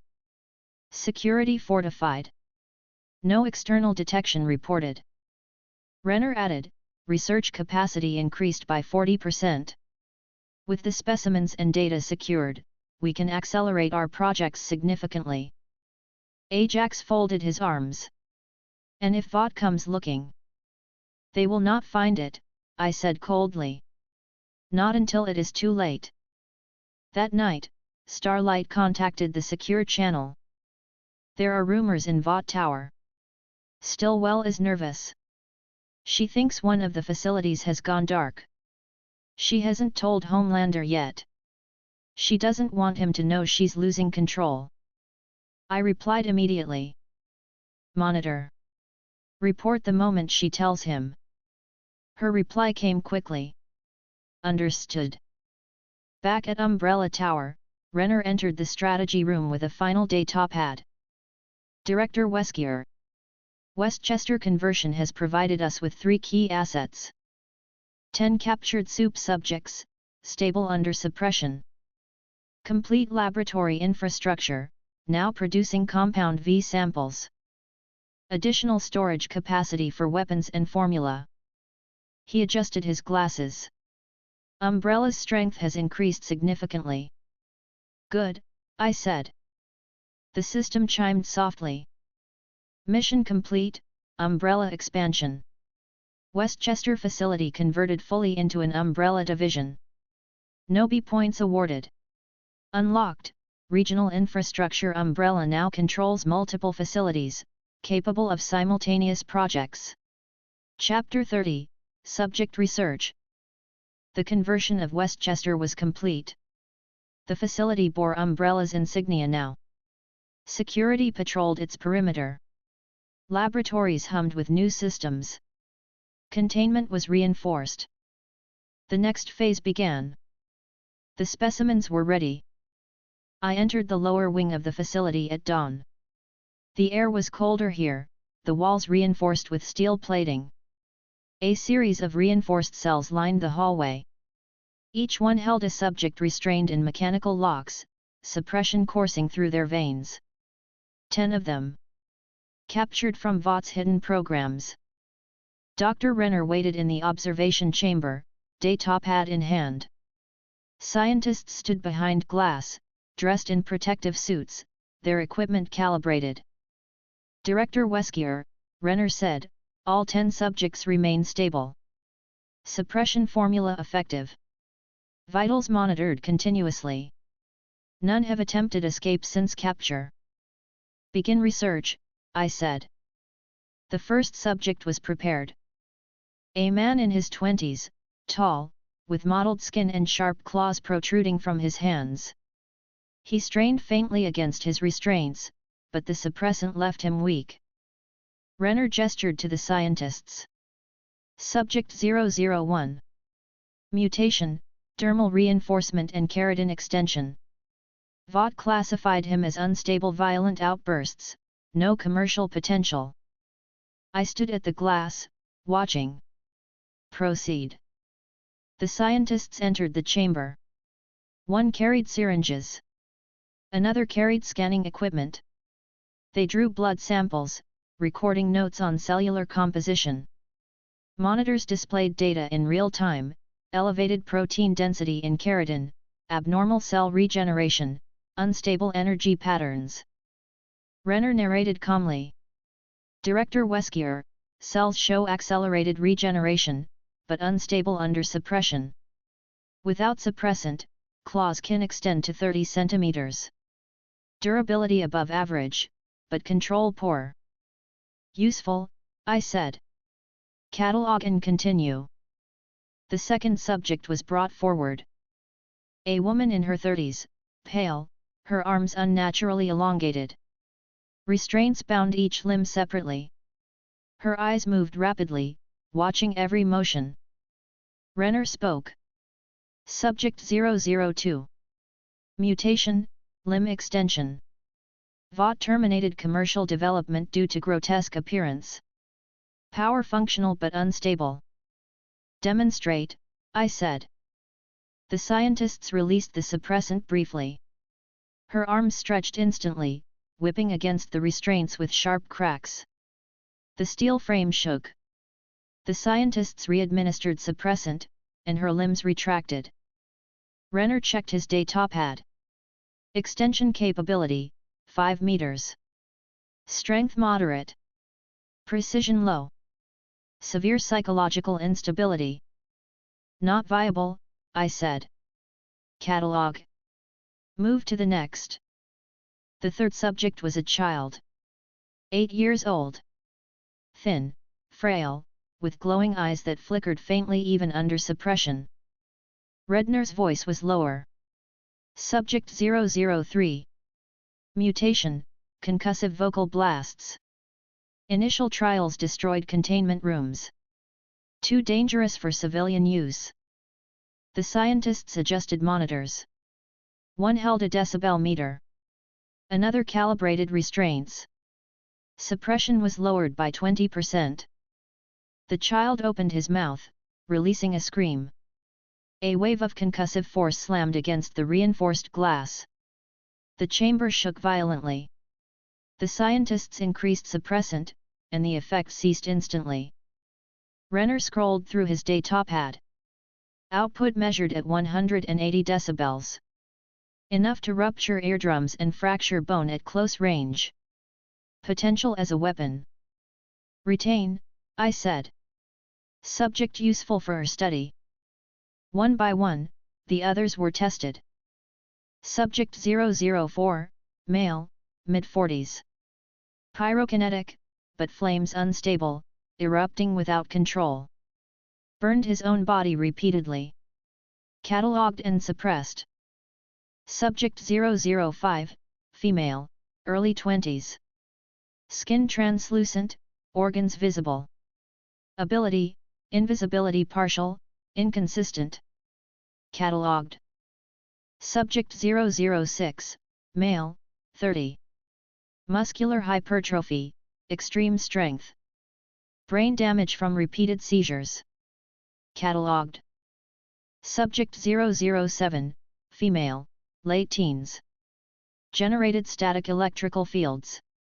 Inconsistent output. Catalogued. Subject 008, male, 25. Produced corrosive acid from pores. Skin scarred. Potential weaponization noted. Subject 009, female, 32. Echolocation. Limited use. Catalogued. Subject 010, male, 40. Excessive bone growth. Body covered in spines. Dangerous physically, but lacked control. Catalogued. By midday, Renner presented a summary. Director Wesker. Of the 10 subjects, 3 show potential for weaponization. Subject 001, Subject 003, Subject 008. The rest are unstable, limited utility. Recommend retention of the useful 3, disposal of the others. Not yet, I said. Continue research. Extract every fragment of data. Only then dispose. Yes, Director. The second phase began, tissue extraction. Scientists entered each chamber in rotation.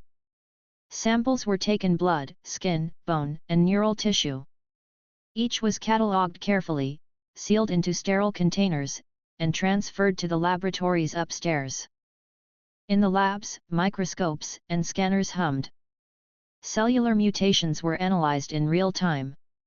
Compound V traces were isolated, compared to Umbrella's existing database. Renner reviewed the first results. Director Wesker. Subject 003's cells show unusually high resonance to compound V stimuli. If replicated, we could amplify controlled energy projection in future operatives. Develop it, I said. At night, Vale transmitted updates from the command center. Director, surveillance confirms no external detection. Vought remains unaware of Westchester's seizure. Stillwell has not reported it to Homelander.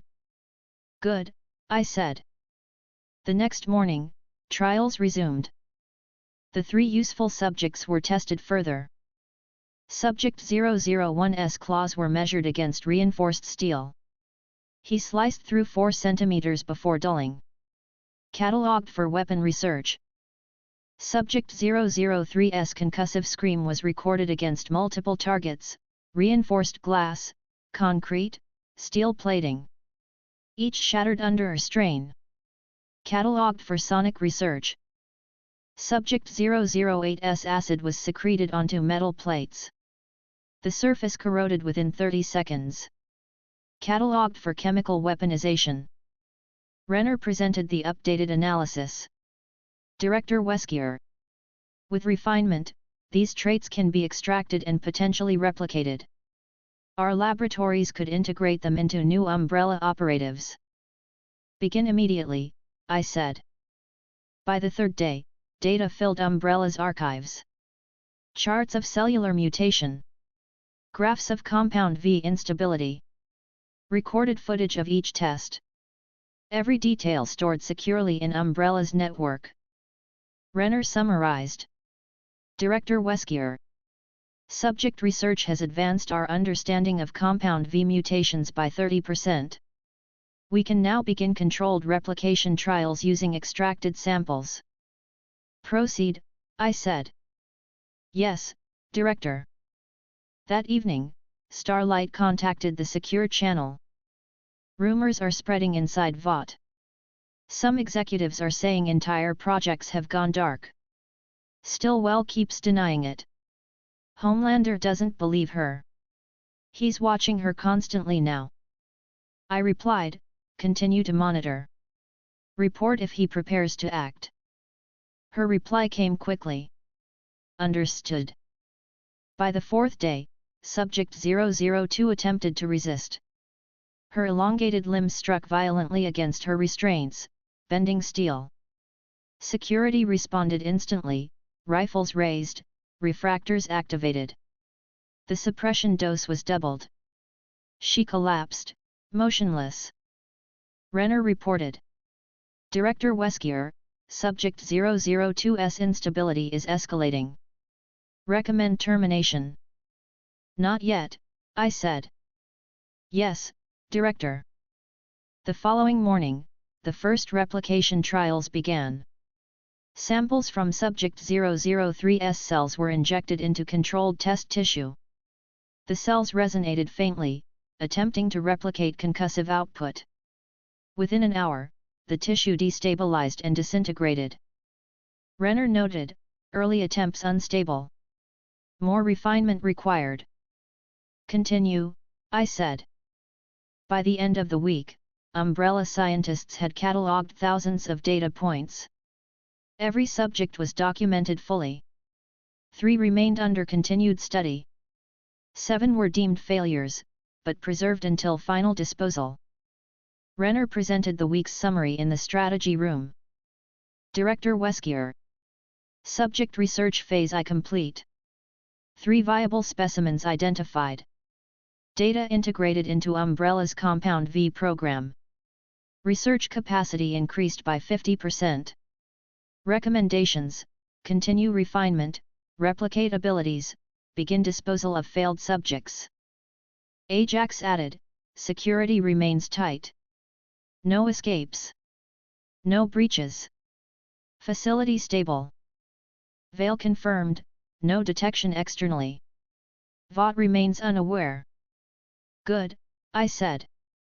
The system chimed softly. Mission complete, subject research. Umbrella has advanced understanding of compound V mutations and identified viable abilities. No B points awarded. Unlocked, replication trials. Umbrella can now attempt controlled integration of captured abilities into new operatives. Chapter 31, Specimen Disposal. The data had been collected. The subjects catalogued. Their abilities measured. 10 had been captured. 3 remained viable. 7 were failures.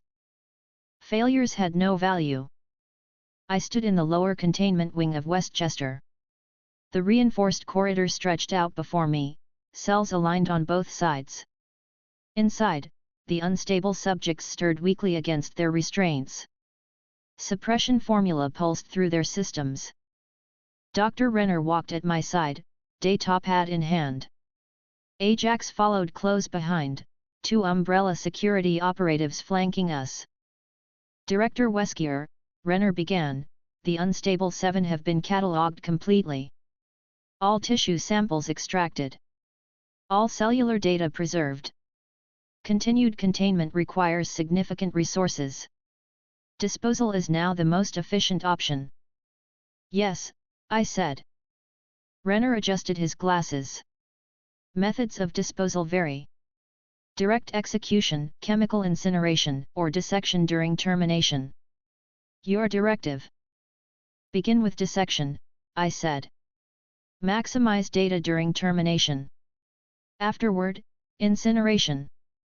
Yes, Director. The first cell opened.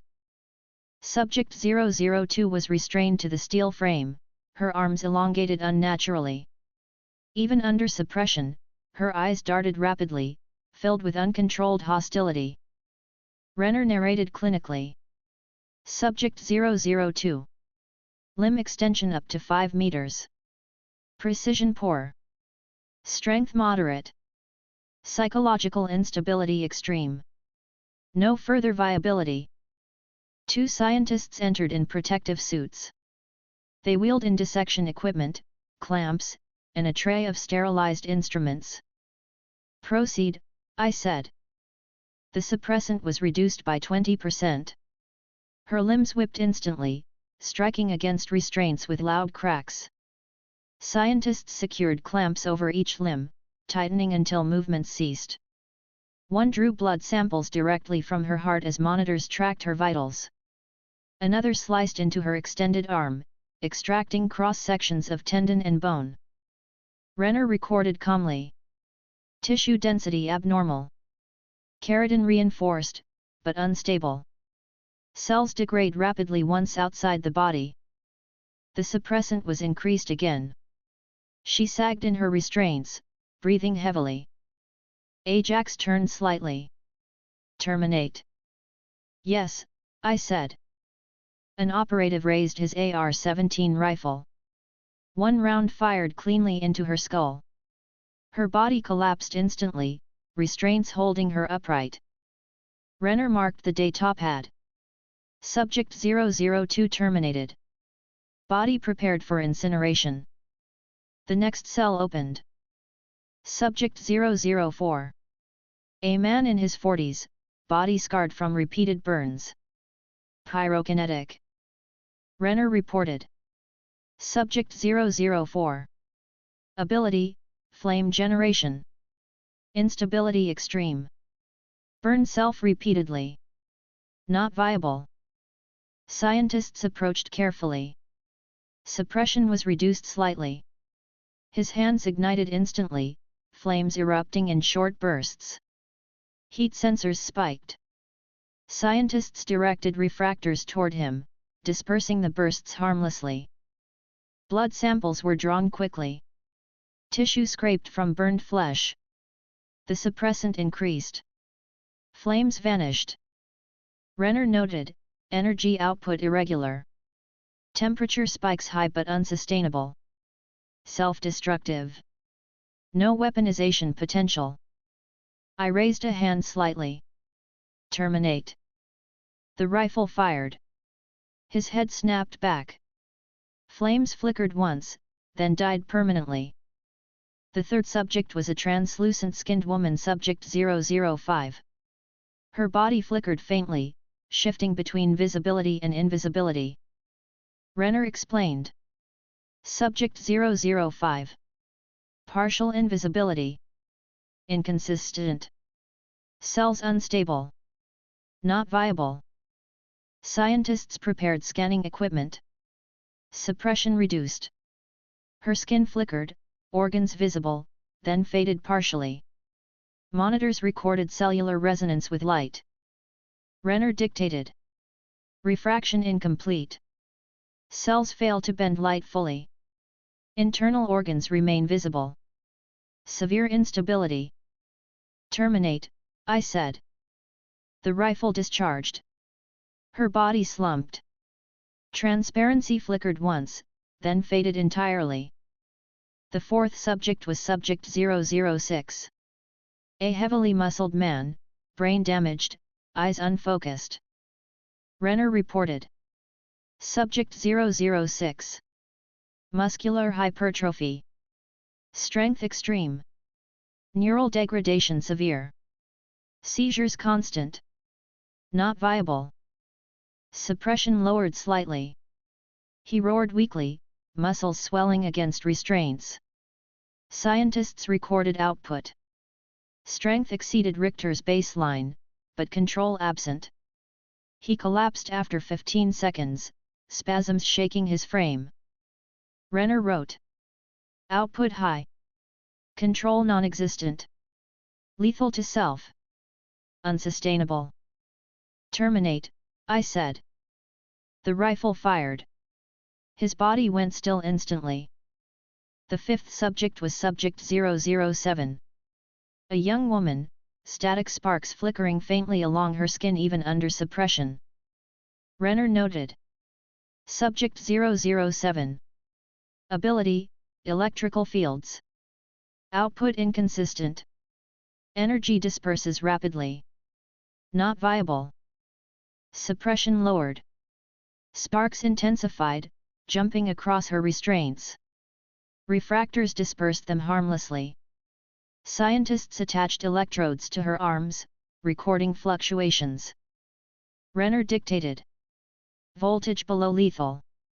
Current unstable. Cannot maintain. Not weaponizable. Terminate, I said. The rifle fired. Her sparks ceased. The sixth subject was subject 009. A woman in her 30s, head tilted, eyes closed. Renner reported. Subject 009. Echolocation. Limited range. No combat application. Suppression lowered. She released a series of high-pitched clicks. Sensors recorded them, mapping range at 30 meters. Accuracy low. Renner noted. Function measurable. Useless militarily. Terminate, I said. The rifle cracked. Silence followed. The seventh subject was subject 010.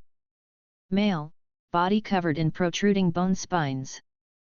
Renner explained. Subject 010. Bone growth excessive. Body unstable.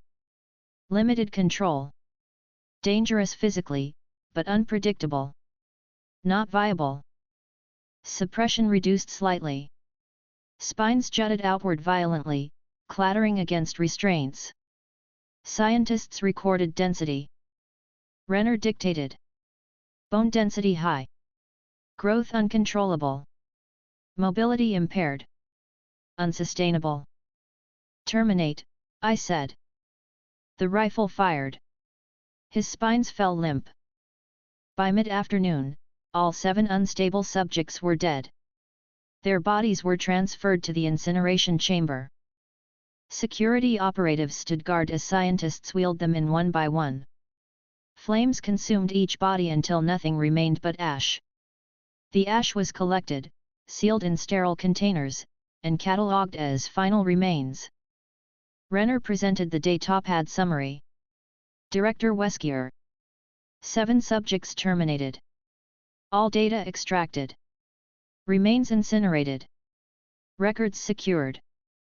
Ajax stood nearby. Containment wing now holds only 3 viable specimens. Resources focused. Good, I said. Later, in the strategy room, Renner presented the compiled results. Director Wesker. Termination yielded additional samples, but as predicted, none viable for further research. Disposal complete. Only subjects 001, 003, and 008 remain under study. Focus now consolidated. Veil added, no external detection. Vought unaware. Stillwell remains silent. Homelander not yet informed. I looked at the wall display of the 3 remaining specimens. Their data filled the screen: claws, concussive blasts, acid secretion. Continue, I said. Yes, Director, Renner replied. The system chimed softly. Mission complete, specimen disposal. 7 unstable subjects terminated. Resources consolidated on 3 viable specimens. No B points awarded. Unlocked, focused research umbrellas laboratories now direct resources exclusively toward viable abilities. Chapter 32, Replication Trials. The unstable 7 were gone. The containment wing now held only 3 subjects. All viable. All useful. Their traits would not remain confined to cells. They would be replicated. I entered the laboratory level of Umbrella Westchester at dawn. The air was sterilized, sharp with the smell of disinfectant. Scientists moved in silence, their protective suits glinting under fluorescent lights. Rows of instruments hummed. Screens displayed molecular structures, graphs of cell activity, and energy readouts. Dr. Renner stood at the central console, datapad in hand. Ajax flanked me, silent as always. Director Wesker, Renner began, the 3 viable specimens are prepared for replication. Subject 001 keratin claws. Subject 003 concussive vocal blasts. Subject 008 acid secretion. Samples extracted. Cells preserved. Begin trials, I said. Yes, Director. The first chamber was prepared for Subject 001's integration. A test operative stood inside Umbrella Security Volunteer, male, 30, enhanced baseline but unmodified with compound V. He stood motionless, expression controlled, as scientists moved around him. Renner narrated. Trial 001A. Objective: integrate keratin extension from Subject 001 into controlled baseline operative. A scientist approached with a syringe filled with modified serum. Subject 001's extracted cells combined with stabilizing agents. Proceed, I said. The syringe pierced the operative's arm. The serum was injected. Monitors tracked his vitals instantly. Heart rate spiked. Temperature rose. For several minutes, nothing changed. Then his fingers twitched. His nails elongated slightly, keratin thickening visibly. Renner adjusted his datapad. Initial integration successful. Cells bonding. Suddenly, the operative screamed. Claws erupted violently from his hands, tearing through his gloves. They extended rapidly, slicing across the chamber walls. Blood poured from his fingertips. His eyes widened in pain. Suppression, Renner ordered. A scientist rushed forward, injecting a suppressant. The claws retracted partially, but the operative collapsed to the floor, convulsing. Renner scanned vitals. Integration unstable. Cells reject stabilization. Subject 001A terminated. Dispose, I said. 2 security operatives entered, dragging the body away. The chamber was cleaned immediately. The second trial prepared. Renner gestured. Trial 001B. Adjusted serum concentration. Reduced by 30%. New operative. Another volunteer entered. Injection administered. His nails elongated again, but slower this time. Keratin thickened evenly. No blood loss. Renner studied his datapad. Stabilization holding. The operative flexed his hands. Claws extended 10 centimeters, retracting smoothly when ordered. Ajax raised an eyebrow faintly. Functional. Renner nodded. But limited. Output weaker than subject 001. Further refinement needed. Continue, I said. The second chamber prepared subject 003's replication. Renner explained. Trial 003A. Integration of concussive vocal blast. The operative inside was restrained to ensure control. Serum was injected into his neck. Monitors lit up. Vitals spiked sharply. His throat muscles convulsed. Attempt controlled output, Renner ordered. The operative opened his mouth. A low sound emerged deep, vibrating. The reinforced glass trembled faintly. Renner noted, output minimal. Resonance incomplete. Suddenly, the operative screamed. The sound blasted against the glass, cracking it instantly. Scientists scrambled to reapply suppression. The operative collapsed, throat bleeding. Vitals flatlined. Renner recorded calmly. Trial 003A failed. Vocal strain lethal. Refine and repeat, I said. Trial 003B commenced. Serum concentration altered. A new operative injected. His throat vibrated again, but this time he produced a controlled blast short, sharp, concussive. The reinforced wall dented inward. Renner studied readings. Output measured at 90 decibels. Lower than subject 003, but stable. Potential successful integration. Continue research, I said. The third chamber prepared subject 008's replication. Renner explained. Trial 008A. Integration of acid secretion. Operative inside. Serum injected. Skin glistened faintly as sweat glands activated. Drops of liquid fell onto the floor, hissing as they corroded the metal surface. Redner's datapad flashed. Acidity high pH measured at 1. Potent. The operative screamed suddenly. His skin blistered. Acid poured uncontrollably, burning his body. Scientists rushed forward with neutralizing agents. Too late. His body collapsed, skin dissolving. Renner recorded. Trial 008 a fatal. Integration unstable. Refine, I said coldly. By mid-afternoon, dozens of trials had been conducted. Trial 001, 4 failures, 2 partial successes. Limited claw growth stable but weaker than original. Trial 003, 3 fatalities, 1 stable success. Concussive blasts weaker but controlled. Trial 008, 5 fatalities. Acid secretion uncontrollable. No stable output yet. Renner summarized. Director Wesker. Early results confirm viability. Subject 001 and 003 traits can be replicated, though weaker. Subject 008 unstable, requires more refinement. Ajax folded his arms. Volunteers are dying too quickly. They are expendable, I said. The next morning, Phase 2 began. Renner explained. Director Wesker. We have modified the serum further. Stabilizers adjusted. Focused trials on 001 and 003.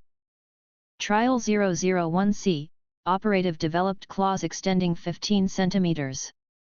Retraction smooth. Pain minimal. Stabilization confirmed. Trial 003C, operative produced concussive blast at 100 decibels. Walls held. No fatal strain. Stabilization confirmed. Renner turned to me. Director Wesker, these are our first confirmed successful integrations. Operatives functional. Begin training integration, I said. Yes, Director. The successful operatives were transferred to the training grounds. Ajax oversaw drills. Extend. Retract. Strike the target. Again. Operative 001C slashed steel dummies with claws. Penetration moderate but effective. Retraction instant. Operative 003C released concussive blasts at targets. Precision low, but range measurable. Ajax reported. Limited, but usable. They will improve with training. Good, I said. By the end of the week, data filled Umbrella's archives. Renner presented the compiled report in the strategy room. Director Wesker. Replication trials phase I complete. Results. Subject 001 traits integrated into 2 operatives successfully. Limited output but stable. Subject 003 traits integrated into 1 operative successfully. Output weaker but controllable. Subject 008 traits remain unstable. Further work required. Losses, 11 operatives. Deemed acceptable. Ajax stood nearby. The successful 3 can join deployment drills. Do it, I said. That evening, Vale reported from the command center. Director, surveillance shows Stillwell under increasing pressure. Homelander asked her directly about missing facilities. She denied again. He did not believe her. He is watching her more closely. Continue monitoring, I said. Yes, Director. The system chimed softly. Mission complete, replication trials. Umbrella has integrated Subject 001 and 003 traits into operatives. No B points awarded. Unlocked, enhanced operatives. Umbrella can now field test operatives with replicated abilities. Chapter 33, Production Hub. The research had confirmed viability. Traits could be replicated. Operatives enhanced. But the process depended on one resource, Compound V. Reliance on Vought's stolen reserves was insufficient. Independence required production. Westchester would not only be a research facility. It would be a production hub. I stood in the strategy room of Umbrella Tower. Ajax, Vale, and Renner waited, the wall display showing blueprints of Westchester's laboratories. Renner, I said. He tapped his datapad, enlarging schematics. Director Wesker, Westchester contains 6 laboratory wings. Currently, 3 are used for subject containment and testing. 2 are reserved for data analysis. 1 remains unused. With restructuring, all 6 could be converted into production lines. Vale, I said. She adjusted her console. Director, surveillance confirms no Vought response. Westchester remains off their grid. Local authorities unaware. Expansion can proceed without interference. Ajax folded his arms. Security will need reinforcement. Production facilities attract attention. Will increase guard rotations. Yes, I said. Begin conversion immediately. Westchester becomes Umbrella's first permanent production hub. The following morning, work began. Trucks arrived at Westchester carrying heavy equipment, centrifuges, bioreactors, cryogenic storage units. Security cleared the perimeter as technicians unloaded everything into the unused laboratory wings. Renner oversaw installation personally. Director Wesker, will divide production into 3 phases. Phase I, culture expansion. Phase II, refinement. Phase 3, storage and distribution. I walked the facility with him. Each wing echoed with the sounds of machinery being bolted into place, sterile surfaces being assembled, and sealed tanks being fitted. Proceed, I said. Phase I began with the installation of bioreactors, massive cylindrical tanks filled with nutrient medium. Umbrella scientists transferred compound V cell cultures extracted from the viable specimens into these tanks. Sterile arms moved within, agitating fluid, maintaining temperature and oxygen flow. Renner explained. Director Wesker, these reactors will grow raw compound V cells exponentially. Within a week, yield will exceed Vought's baseline production. Monitor closely, I said. Yes, Director. Phase 2 required refinement. Rows of centrifuges spun samples at high speeds, separating stable compound V from degraded fragments. Scientists in protective suits worked around the clock, transferring samples between machines, logging every batch into Umbrella's secure database. Renner narrated as we walked the line. Each batch must be refined multiple times to ensure stability. Vought wasted material during this process. We will not. Umbrella's yield will surpass theirs. Ensure it, I said. Yes, Director. Phase 3 centered on storage and distribution. Cryogenic vaults were installed in the lower levels. Each one reinforced with Umbrella's security protocols, biometric access, coded locks, constant surveillance. Inside, vials of compound V were sealed into racks, glowing faintly under the cold light. Ajax inspected the security detail. Guards at all vault entrances. Refractors positioned at both ends of the hall. Intrusion impossible. Maintain it, I said. By the end of the first week, production had begun in earnest. Renner presented numbers in the command chamber. Director Wesker. Yield report, 150 vials produced in the last 72 hours. Purity measured at 92%. Refinement efficiency increasing daily. Scale it, I said. Yes, Director. By next week, output will reach 500 vials per cycle. By next month, over 2,000. Ajax added, security rotations doubled. 200 personnel now assigned permanently to Westchester. No breaches. Vale confirmed from her console. No external detection. Vought remains unaware. Still well silent. Good, I said. The laboratories grew busier each day. Technicians moved in precise patterns, logging samples, rotating cultures, sealing vials. Robots transferred containers from centrifuges to vaults. Guards patrolled constantly. I walked through the facility on the 4th day.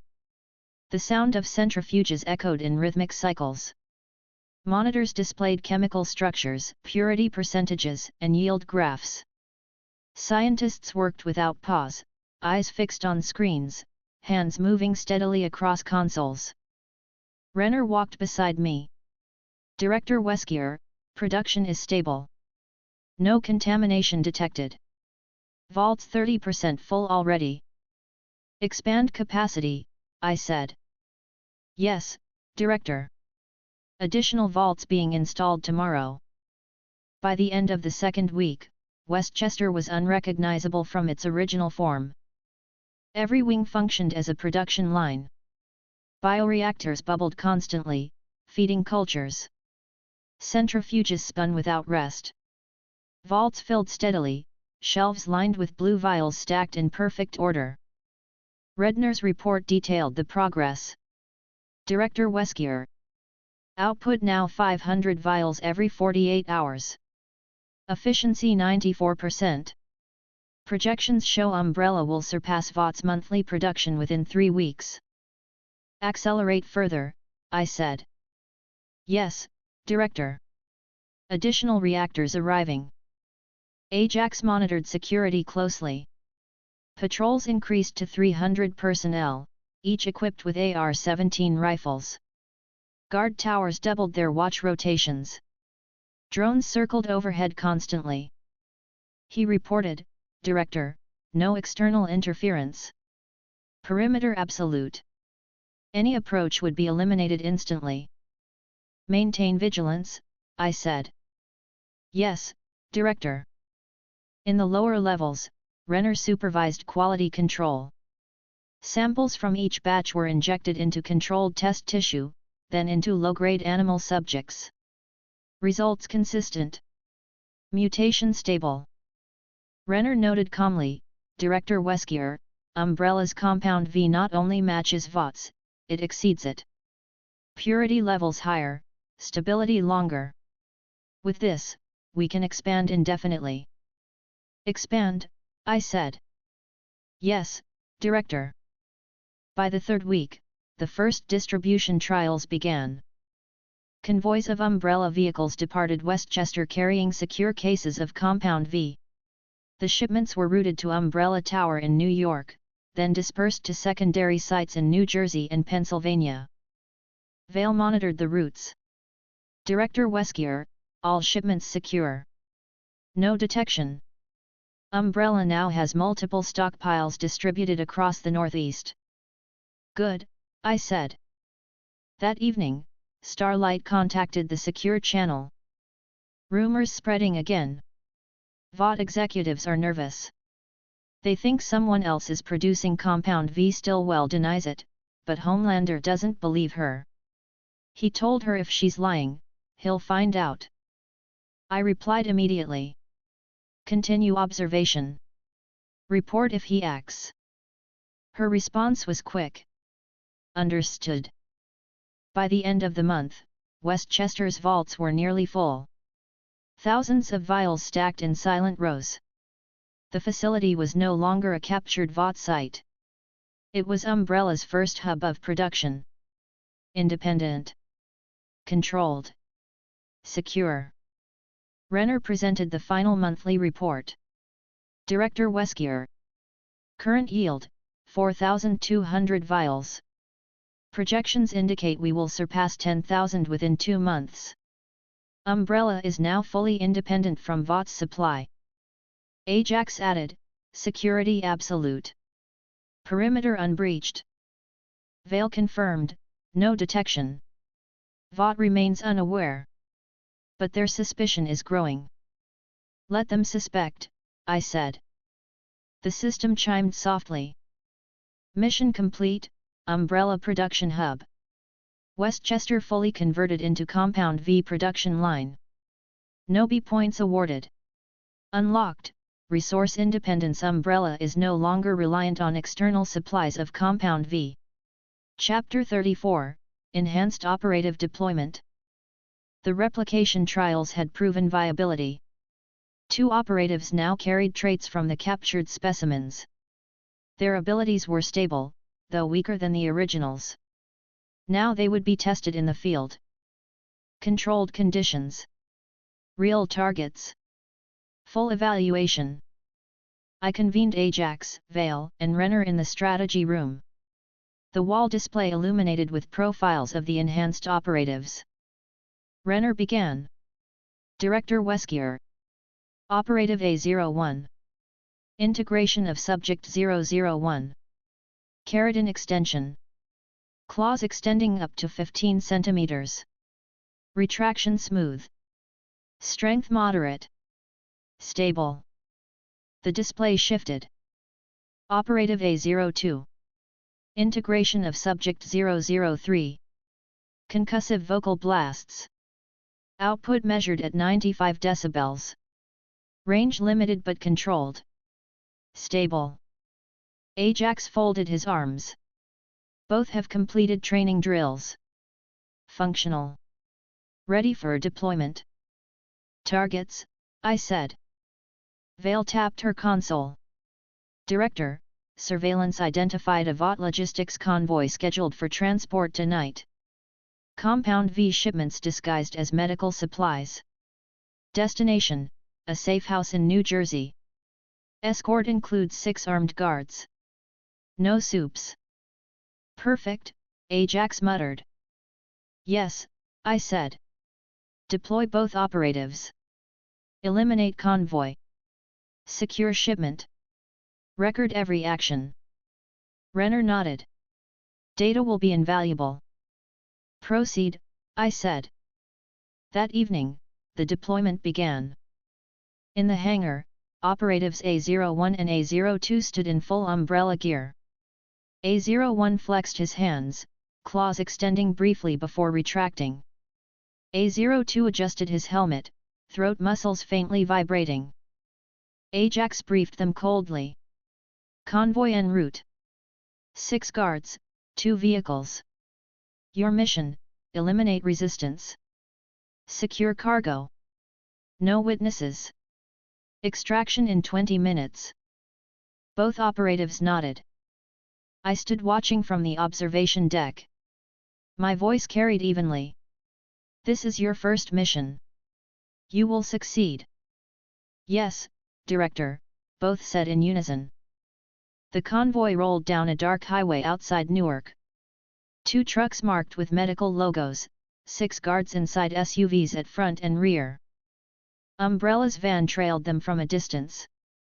Inside, Ajax commanded. Prepare. We move in 60 seconds. A01 flexed his claws silently. A02 sat still, his breathing calm, throat muscles twitching faintly. At the mark, the umbrella van accelerated. It rammed the rear SUV, forcing it off the road. The guards scrambled, firing wildly. Now, Ajax ordered. A01 leapt forward. His claws extended instantly, slicing through a guard's rifle, then across his chest. Blood sprayed as the man collapsed. Another guard aimed, but A01 slashed his throat before he could fire. Ajax's voice came over comms. Effective. Meanwhile, A02 advanced on the second guard. He opened his mouth and released a concussive blast. The guard was thrown backward, his body slamming against the SUV with a crack. He didn't rise again. The surviving guards panicked, firing in all directions. Bullets ricocheted off Umbrella's armored van. A01 charged another, claws piercing through body armor with ease. A02 unleashed another blast, shattering glass and throwing a guard across the road. Within 90 seconds, all 6 guards were down. Ajax ordered, secure the cargo. Umbrella operatives opened the trucks. Crates lined the interior, each marked with pharmaceutical codes. Inside, vials of Compound V, neatly packed in refrigeration units. Vale's voice came through comms. Director, cargo confirmed. 200 vials. Extract, I said. The operatives loaded the crates into umbrella vehicles. The convoy was left burning on the roadside. No survivors. Back at Westchester, the crates were offloaded into secure vaults. I stood in the laboratory as Renner supervised intake. Director Wesker. 200 vials recovered. Purity confirmed. This strengthens our reserves further. Report on the operatives, I said. Ajax entered, flanked by A01 and A02. Both stood at attention, blood still marking their armor. Ajax spoke first. Director. Both performed as ordered.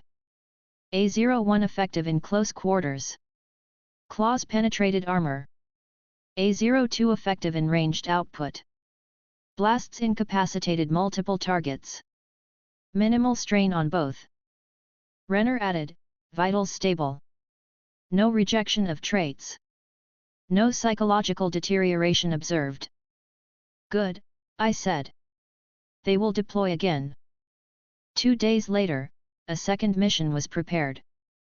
Vale presented it in the strategy room. Director, surveillance located a Vought warehouse in Brooklyn. Officially listed as a storage site for prosthetics. In reality, it holds Compound V shipments awaiting transfer. 20 guards. No soups. Location, industrial zone, minimal civilian presence. Ajax nodded. Perfect target for evaluation. Yes, I said. Deploy both again. This time with additional Umbrella operatives. Secure the facility. That night, Umbrella forces surrounded the Brooklyn warehouse. A-01 and A-02 led the breach team, Ajax commanding. Explosives detonated the side door. Guards rushed forward, rifles raised. A-01 charged, claws slicing through two instantly. A-02 followed, unleashing a concussive blast that threw three more across the room. Umbrella operatives advanced behind them, rifles firing in disciplined bursts. The warehouse descended into chaos. Guards attempted to regroup, but A-01 cut them down one by one. His claws tore through rifles, armor, and bodies with equal precision.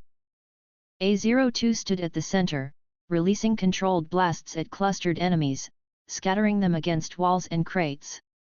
His blasts cracked concrete and dented steel. Within minutes, the guards lay dead. Ajax ordered, "Secure the cargo." Umbrella operatives opened crates stacked along the walls. Inside, hundreds of vials of Compound V refrigeration units lined the back of the warehouse, glowing faintly in the dark. Vale's voice came through comms. "Director, cargo confirmed. Over 500 vials." "Extract," I said. The crates were loaded into Umbrella vehicles. The warehouse was rigged with explosives. As Umbrella forces withdrew, the building erupted into flames, erasing all evidence. Back at Westchester, Renner delivered the report. "Director Wesker. Total recovered, 570 vials. Successful integration into Umbrella reserves. Operatives A-01 and A-02 both stable. Performance above expectations." Ajax added, "They fight effectively. Discipline intact. Their abilities expand our tactical options." "Continue deployment," I said. By the end of the week, Umbrella had conducted 5 operations. Convoys destroyed. Warehouses emptied. Hundreds of vials secured. Vought weakened further. A-01 and A-02 grew more efficient with each mission. Their claws and blasts became precise, controlled, lethal. They followed every order without hesitation. Redner's compiled report summarized their progress. "Director Wesker. Enhanced operatives stable. Integration successful. Traits replicable. Losses minimal. Recommendation: expand program. Produce more enhanced operatives." Ajax agreed. "With a dozen like them, Vought's facilities will fall faster." "Yes," I said. "Expand production. Train more." Vale reported from the command center that evening. "Director, Vought is aware of the attacks. Their convoys and warehouses are disappearing. Stillwell has increased security. Homelander has begun questioning her directly." "Continue monitoring," I said. "Yes, Director." The system chimed softly. "Mission complete, enhanced operative deployment." Umbrella's first enhanced operatives successfully tested in field operations. No B points awarded. Unlocked, program expansion. Umbrella can now replicate and deploy additional enhanced operatives. Chapter 35, Program Expansion. 2 enhanced operatives had proven themselves in the field. Claws and concussive blasts. Both stable. Both lethal. Now their success would be multiplied. The program would expand. I convened Ajax, Vale, and Renner in the strategy room at Umbrella Tower. The wall display illuminated with charts of Westchester's laboratories, vaults, and current operative rosters. "Renner," I said. He tapped his day top hat. "Director Wesker, our initial trials produced 2 stable enhanced operatives. Integration of Subject 001 and 003 traits confirmed. Losses were acceptable. With our current reserves of Compound V and the infrastructure at Westchester, we can scale production. Ajax folded his arms. How many? Renner adjusted his data pad. 20 operatives within 2 months. More with additional reactors. Traits replicated from Subject 001 and 003. Subject 008 remains unstable, but refinement continues. Vale, I said. She turned from her console. Director, no external detection. Vought suspects attacks but has not linked them to us. Stillwell remains under surveillance. Homelander restless but uninformed. Expansion can proceed without interference. Begin, I said.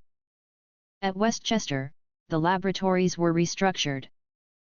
The containment wing was cleared further, empty cells converted into integration chambers. Rows of sterile equipment installed, syringe arrays, monitoring consoles, automated restraints. Bioreactors filled with cultures derived from Subject 001 and 003 cells. Vials prepared, labeled, catalogued. Renner walked the length of the wing, data pad in hand. Director Wesker, we will conduct integrations in waves of 5. Each group monitored continuously. Failures disposed of immediately. Successes moved to training. Yes, I said. The first wave began. 5 Umbrella volunteers stood restrained in the integration chambers. Each injected with modified serum. Operative 001 traits, nails elongated, claws forming. One subject screamed as his hands split, blood pouring. Rejected. Another stabilized, claws extending smoothly. Successful.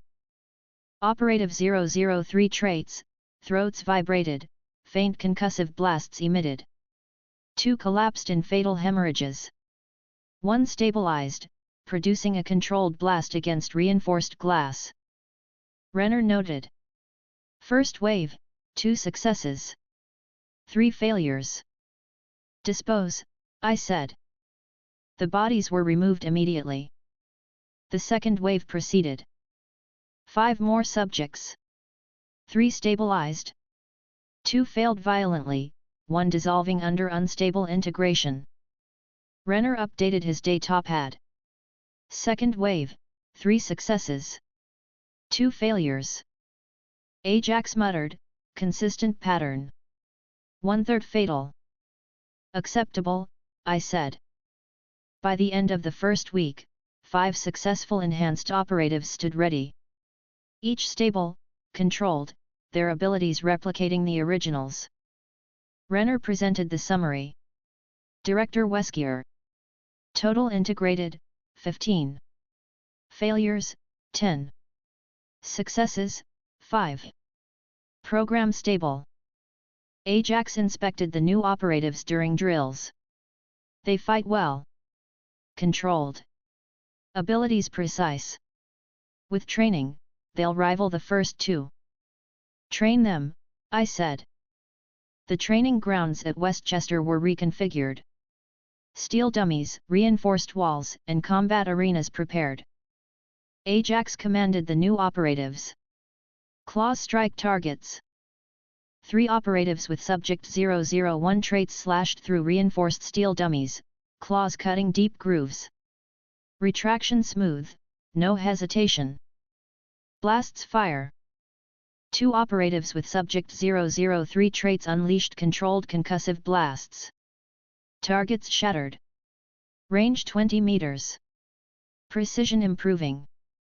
Ajax reported. Progress steady. They'll be ready for deployment within weeks. Good, I said. Phase 2 began. Renner prepared 30 more subjects for integration. Volunteers drawn from Umbrella's ranks.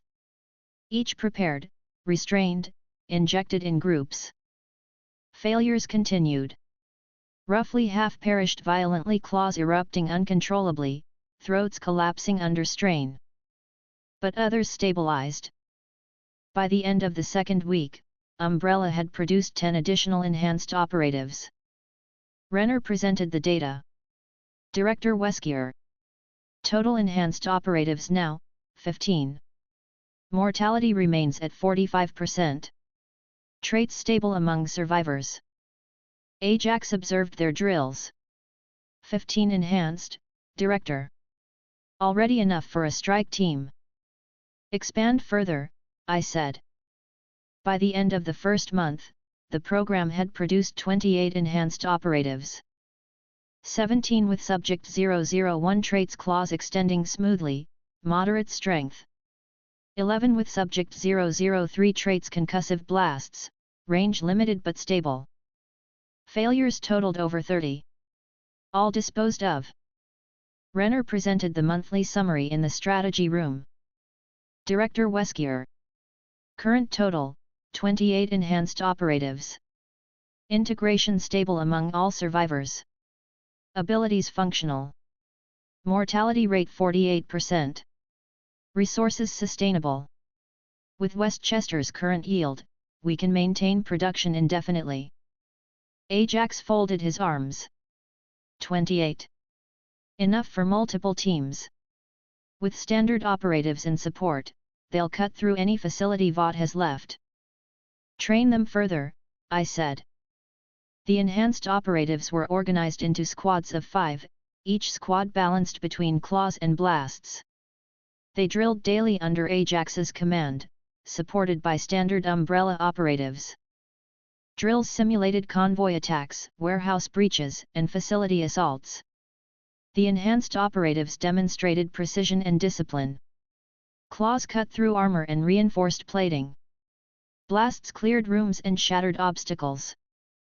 Ajax reported. Director, they're ready. Field deployment possible at any time. Yes, I said. By the second month, the program reached full scale. Renner presented the figures. Director Wesker. Total enhanced operatives now, 39. Integration stable. Mortality unchanged. Traits consistent. Umbrella now maintains 3 full squads of enhanced forces. Vale added, surveillance indicates Vought is growing desperate. Shipments rerouted, convoys doubled. Still well strained. Homelander restless. Continue monitoring, I said. Yes, Director. That night, Starlight contacted the secure channel. Homelander is suspicious. He asked Stillwell why shipments keep disappearing. She denied again. He doesn't believe her. He's watching her constantly now. I replied, report the moment he acts. Her response was immediate. Understood. At Westchester, the enhanced operatives assembled in formation. 39 in full umbrella gear, claws extending and retracting in unison, throats vibrating faintly with restrained blasts. Their discipline absolute. Ajax stood before them, his voice carrying. You are Umbrella's new strength. You will fight, you will win, and you will not fail. They responded in unison. Yes, Commander. I stood at the observation platform above. They are ready. Renner nodded. Yes, Director. The program is now fully operational. The system chimed softly. Mission complete, program expansion. Umbrella has scaled enhanced operative production to full squads. Nobi points awarded. Unlocked, enhanced squads. Umbrella can now deploy multiple enhanced operative teams simultaneously. Chapter 36, Field Strike Teams. 39 enhanced operatives stood ready. Their abilities proven. Their discipline absolute. They would not remain in training grounds. They would be tested on the battlefield. Umbrella would strike. The strategy room was prepared. Ajax, Renner, and Vale stood at their stations. The wall display illuminated with maps of the northeastern seaboard, 3 red markers pulsing across the screen. Vale began. Director Wesker, surveillance has identified 3 Vought assets suitable for simultaneous strikes. Each vulnerable. Each valuable. The first marker expanded. Target 1, convoy route through Pennsylvania. Shipment of Compound V disguised as medical supplies. Escort includes 10 guards. Arrival expected at 0200 hours. The second marker. Target 2, warehouse in Boston Harbor. Storage facility disguised as prosthetics distribution. Holds at least 300 vials. Staffed with 20 armed guards. The third marker. Target 3, research outpost in Maryland. Small, but active. Focused on Compound V testing. Guarded by 15 personnel, 4 researchers. Renner adjusted his data pad. Director Wesker, all 3 targets are achievable. I recommend deploying 1 enhanced squad per target. Standard operatives and support.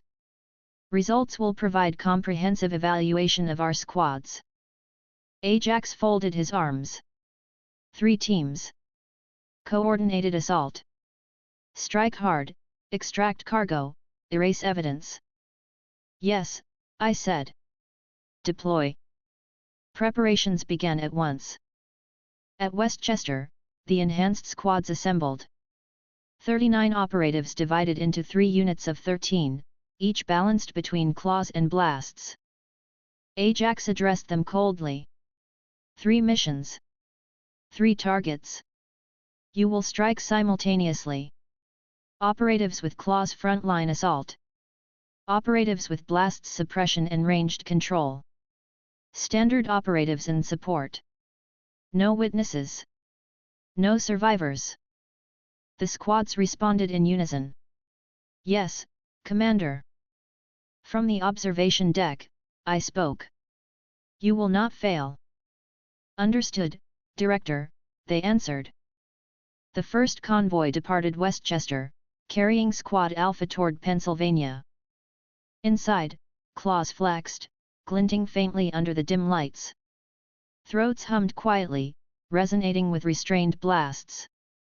Ajax commanded over comms. Target convoy ahead. 10 guards. Eliminate them. Secure the cargo. At 0200 hours, the convoy came into view. 2 trucks, flanked by SUVs. Squad Alpha struck without hesitation. 3 claw operatives leapt onto the lead SUV, tearing through the windshield. Guards screamed, weapons raised, but their rifles were sliced apart instantly. Blood sprayed across the road. Behind them, a blast operative unleashed a concussive wave, flipping the rear SUV onto its side. Guards inside crushed instantly. Standard operatives opened fire from flanking vehicles, alloy rounds cutting down stragglers. Within 90 seconds, the convoy was reduced to burning wreckage. The trucks were opened. Crates of Compound V inside, refrigeration units humming. Cargo secured, Ajax reported calmly. Extract, I said. In Boston Harbor, Squad Bravo advanced on the warehouse. Explosives detonated the side entrance. Guards rushed forward, rifles blazing. Claw operatives surged into them, slashing through armor with ease. Bodies collapsed in bloody heaps. Blast operatives unleashed controlled concussive waves, scattering enemies across the room. Crates shattered. Guards slammed into steel beams. Standard operatives followed, rifles firing in precise bursts. The warehouse was cleared within minutes. Cargo recovered, 324 vials. Renner noted over comms. Director, purity confirmed. Extraction underway. Erase the site, I said. Charges detonated as umbrella vehicles withdrew. The warehouse collapsed in flames. In Maryland, Squad Charlie surrounded the research outpost. Guards at the gate were cut down instantly, claws through armor, blasts shattering defenses. Inside, researchers screamed, scrambling toward secured terminals. A blast operative ended it with a single wave, throwing them against the wall. Claw operatives tore through labs, shredding equipment, silencing resistance. Renner observed through live feeds. Director Wesker, data terminals intact. Scientists terminated. Samples recovered. Good, I said. Extract. Explosives rigged. Outpost destroyed. By dawn, all 3 squads had returned to Westchester. Crates of Compound V stacked neatly in vaults. Data secured. Terminals erased. I convened Ajax, Renner, and Vale in the strategy room for evaluation. Renner began.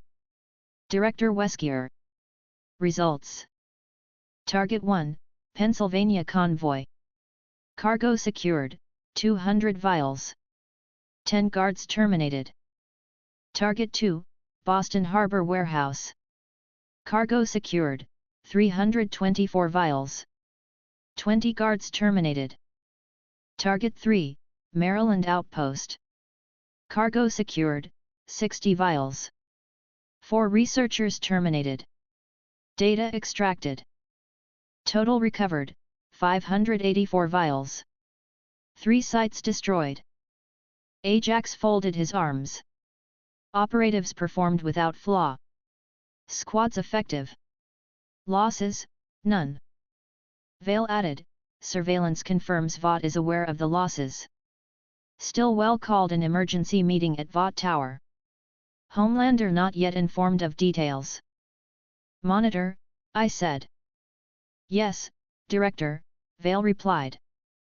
At Westchester, the enhanced squads underwent debriefing. Ajax addressed them. You fought. You won. You proved yourselves. This was only the beginning. From the platform above, I spoke. You will deploy again. Larger targets. Stronger opposition. You are Umbrella's strength. Their response was unified. Yes, Director. By the end of the week, Umbrella had conducted 7 additional strikes. Convoys destroyed. Warehouses emptied. Outposts erased. Thousands of vials recovered. No casualties reported. Redner's compiled report summarized the outcome.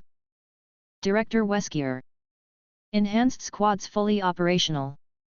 Field deployment successful. Performance exceeds expectations. Vought assets eliminated steadily. Compound V reserves increased by 30%. Ajax added, they're ready for greater missions. Strongholds. Facilities with soup guards. They won't break. Prepare, I said. That night, Starlight contacted the secure channel. Homelander is furious. He knows Vought is losing shipments. He demanded answers from Stillwell. She lied again. He doesn't believe her. He said if she's hiding something, she'll regret it. I replied, report when he acts. Her response was immediate. Understood. The system chimed softly. Mission complete, field strike teams. Enhanced squads deployed successfully against multiple Vought assets. No B points awarded. Unlocked, Escalation Umbrella can now target larger Vought facilities with enhanced operatives. Chapter 37, Stronghold Assault. Umbrella's enhanced squads had proven themselves against convoys, warehouses, and outposts. They had faced armed guards and destroyed Vought assets without loss. Now they would face stronger opposition. I convened Ajax, Vale, and Renner in the strategy room. The wall display illuminated with a red marker over Virginia. Vale spoke first. Director Wesker, surveillance identified a Vought facility disguised as a pharmaceutical distribution center. In reality, it is one of their fortified strongholds. Current estimates, 40 guards, advanced security systems, and at least 2 soups assigned for defense. The display shifted to satellite imagery, a large compound surrounded by fencing, guard towers, and internal checkpoints. Renner adjusted his data pad. Director, data suggests the facility holds a major compound V reserve.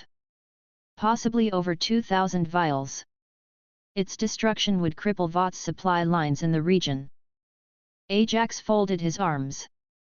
2 soups. Unknown identities. Standard squads won't be enough.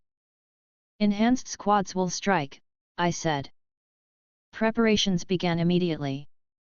At Westchester, all 3 enhanced squads assembled.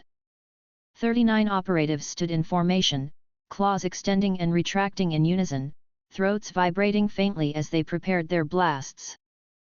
Ajax addressed them. Target is fortified. Guards armed. Soups inside. You will engage, suppress, and eliminate. Claws, close quarters priority. Blasts, ranged suppression against soups. Standard operatives will contain the perimeter. They responded in unison. Yes, Commander. From the platform above, I spoke. This is your escalation. You will succeed. Understood, Director, they answered. The convoy departed Westchester at midnight. 3 armored carriers, 2 support vans, and a helicopter overhead. Ajax commanded from the lead vehicle. Vale's voice carried over comms. Director, surveillance confirms target intact. Guards rotating every 15 minutes. 2 enhanced signatures detected inside. Unknown abilities. Recommend immediate strike. Proceed, I said. At 0200 hours, the Umbrella convoy halted 1 kilometer from the facility. Drones circled overhead, transmitting live feeds. Guards visible on towers. Searchlights sweeping the perimeter. Ajax gave the order. Alpha Squad North Gate. Bravo Squad East Wall. Charlie Squad South Entrance. Suppress simultaneously. Breach in 3 minutes. The squads moved into position silently, weapons ready, claws extended, throats humming. At the mark, Alpha Squad struck first. Blast operatives unleashed concussive waves at the north gate, shattering reinforced steel. Claw operatives surged through the breach, cutting down guards instantly. Blood sprayed across the ground as rifles clattered uselessly. Bravo Squad detonated charges against the east wall. Concrete collapsed in a roar. Operatives stormed through, claws slashing, blasts scattering defenders into the dark. Charlie Squad advanced on the south entrance.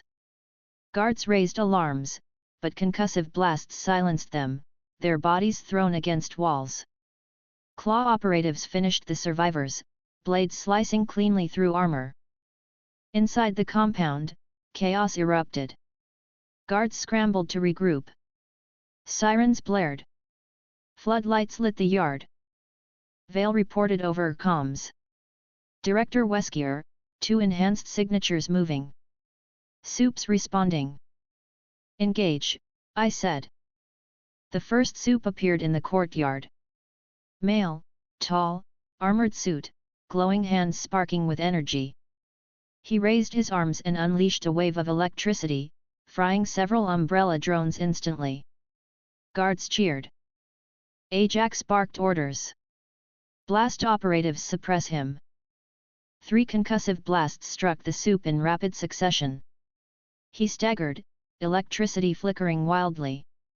A claw operative lunged, slashing across his chest. Sparks erupted as blood sprayed. The soup screamed, releasing another wave, but refractors dispersed the surge. Operatives swarmed him. Claws pierced his torso. Blasts hammered him into the ground. Within seconds, he lay motionless, his body burned and broken. Ajax reported coldly. First soup neutralized. The second soup emerged from the main building. Female, armored lightly, skin shimmering faintly with a reflective glow. Bullets ricocheted harmlessly off her as she advanced. Guards rallied behind her. Target second, Ajax ordered. Blast operatives fired. The waves struck, but her body refracted the force, absorbing it. She smiled faintly and charged forward, knocking operatives back with a swing of her arm. Claw operatives struck, but their blades skittered against her shimmering skin. Redner's voice cut in over comms. Director, cellular reflection ability. Absorbs kinetic energy. Weakness unknown. Overwhelm, I said. Ajax barked, all operatives focus fire. Dozens of concussive blasts hammered her simultaneously. She staggered, her reflective glow dimming. Claw operatives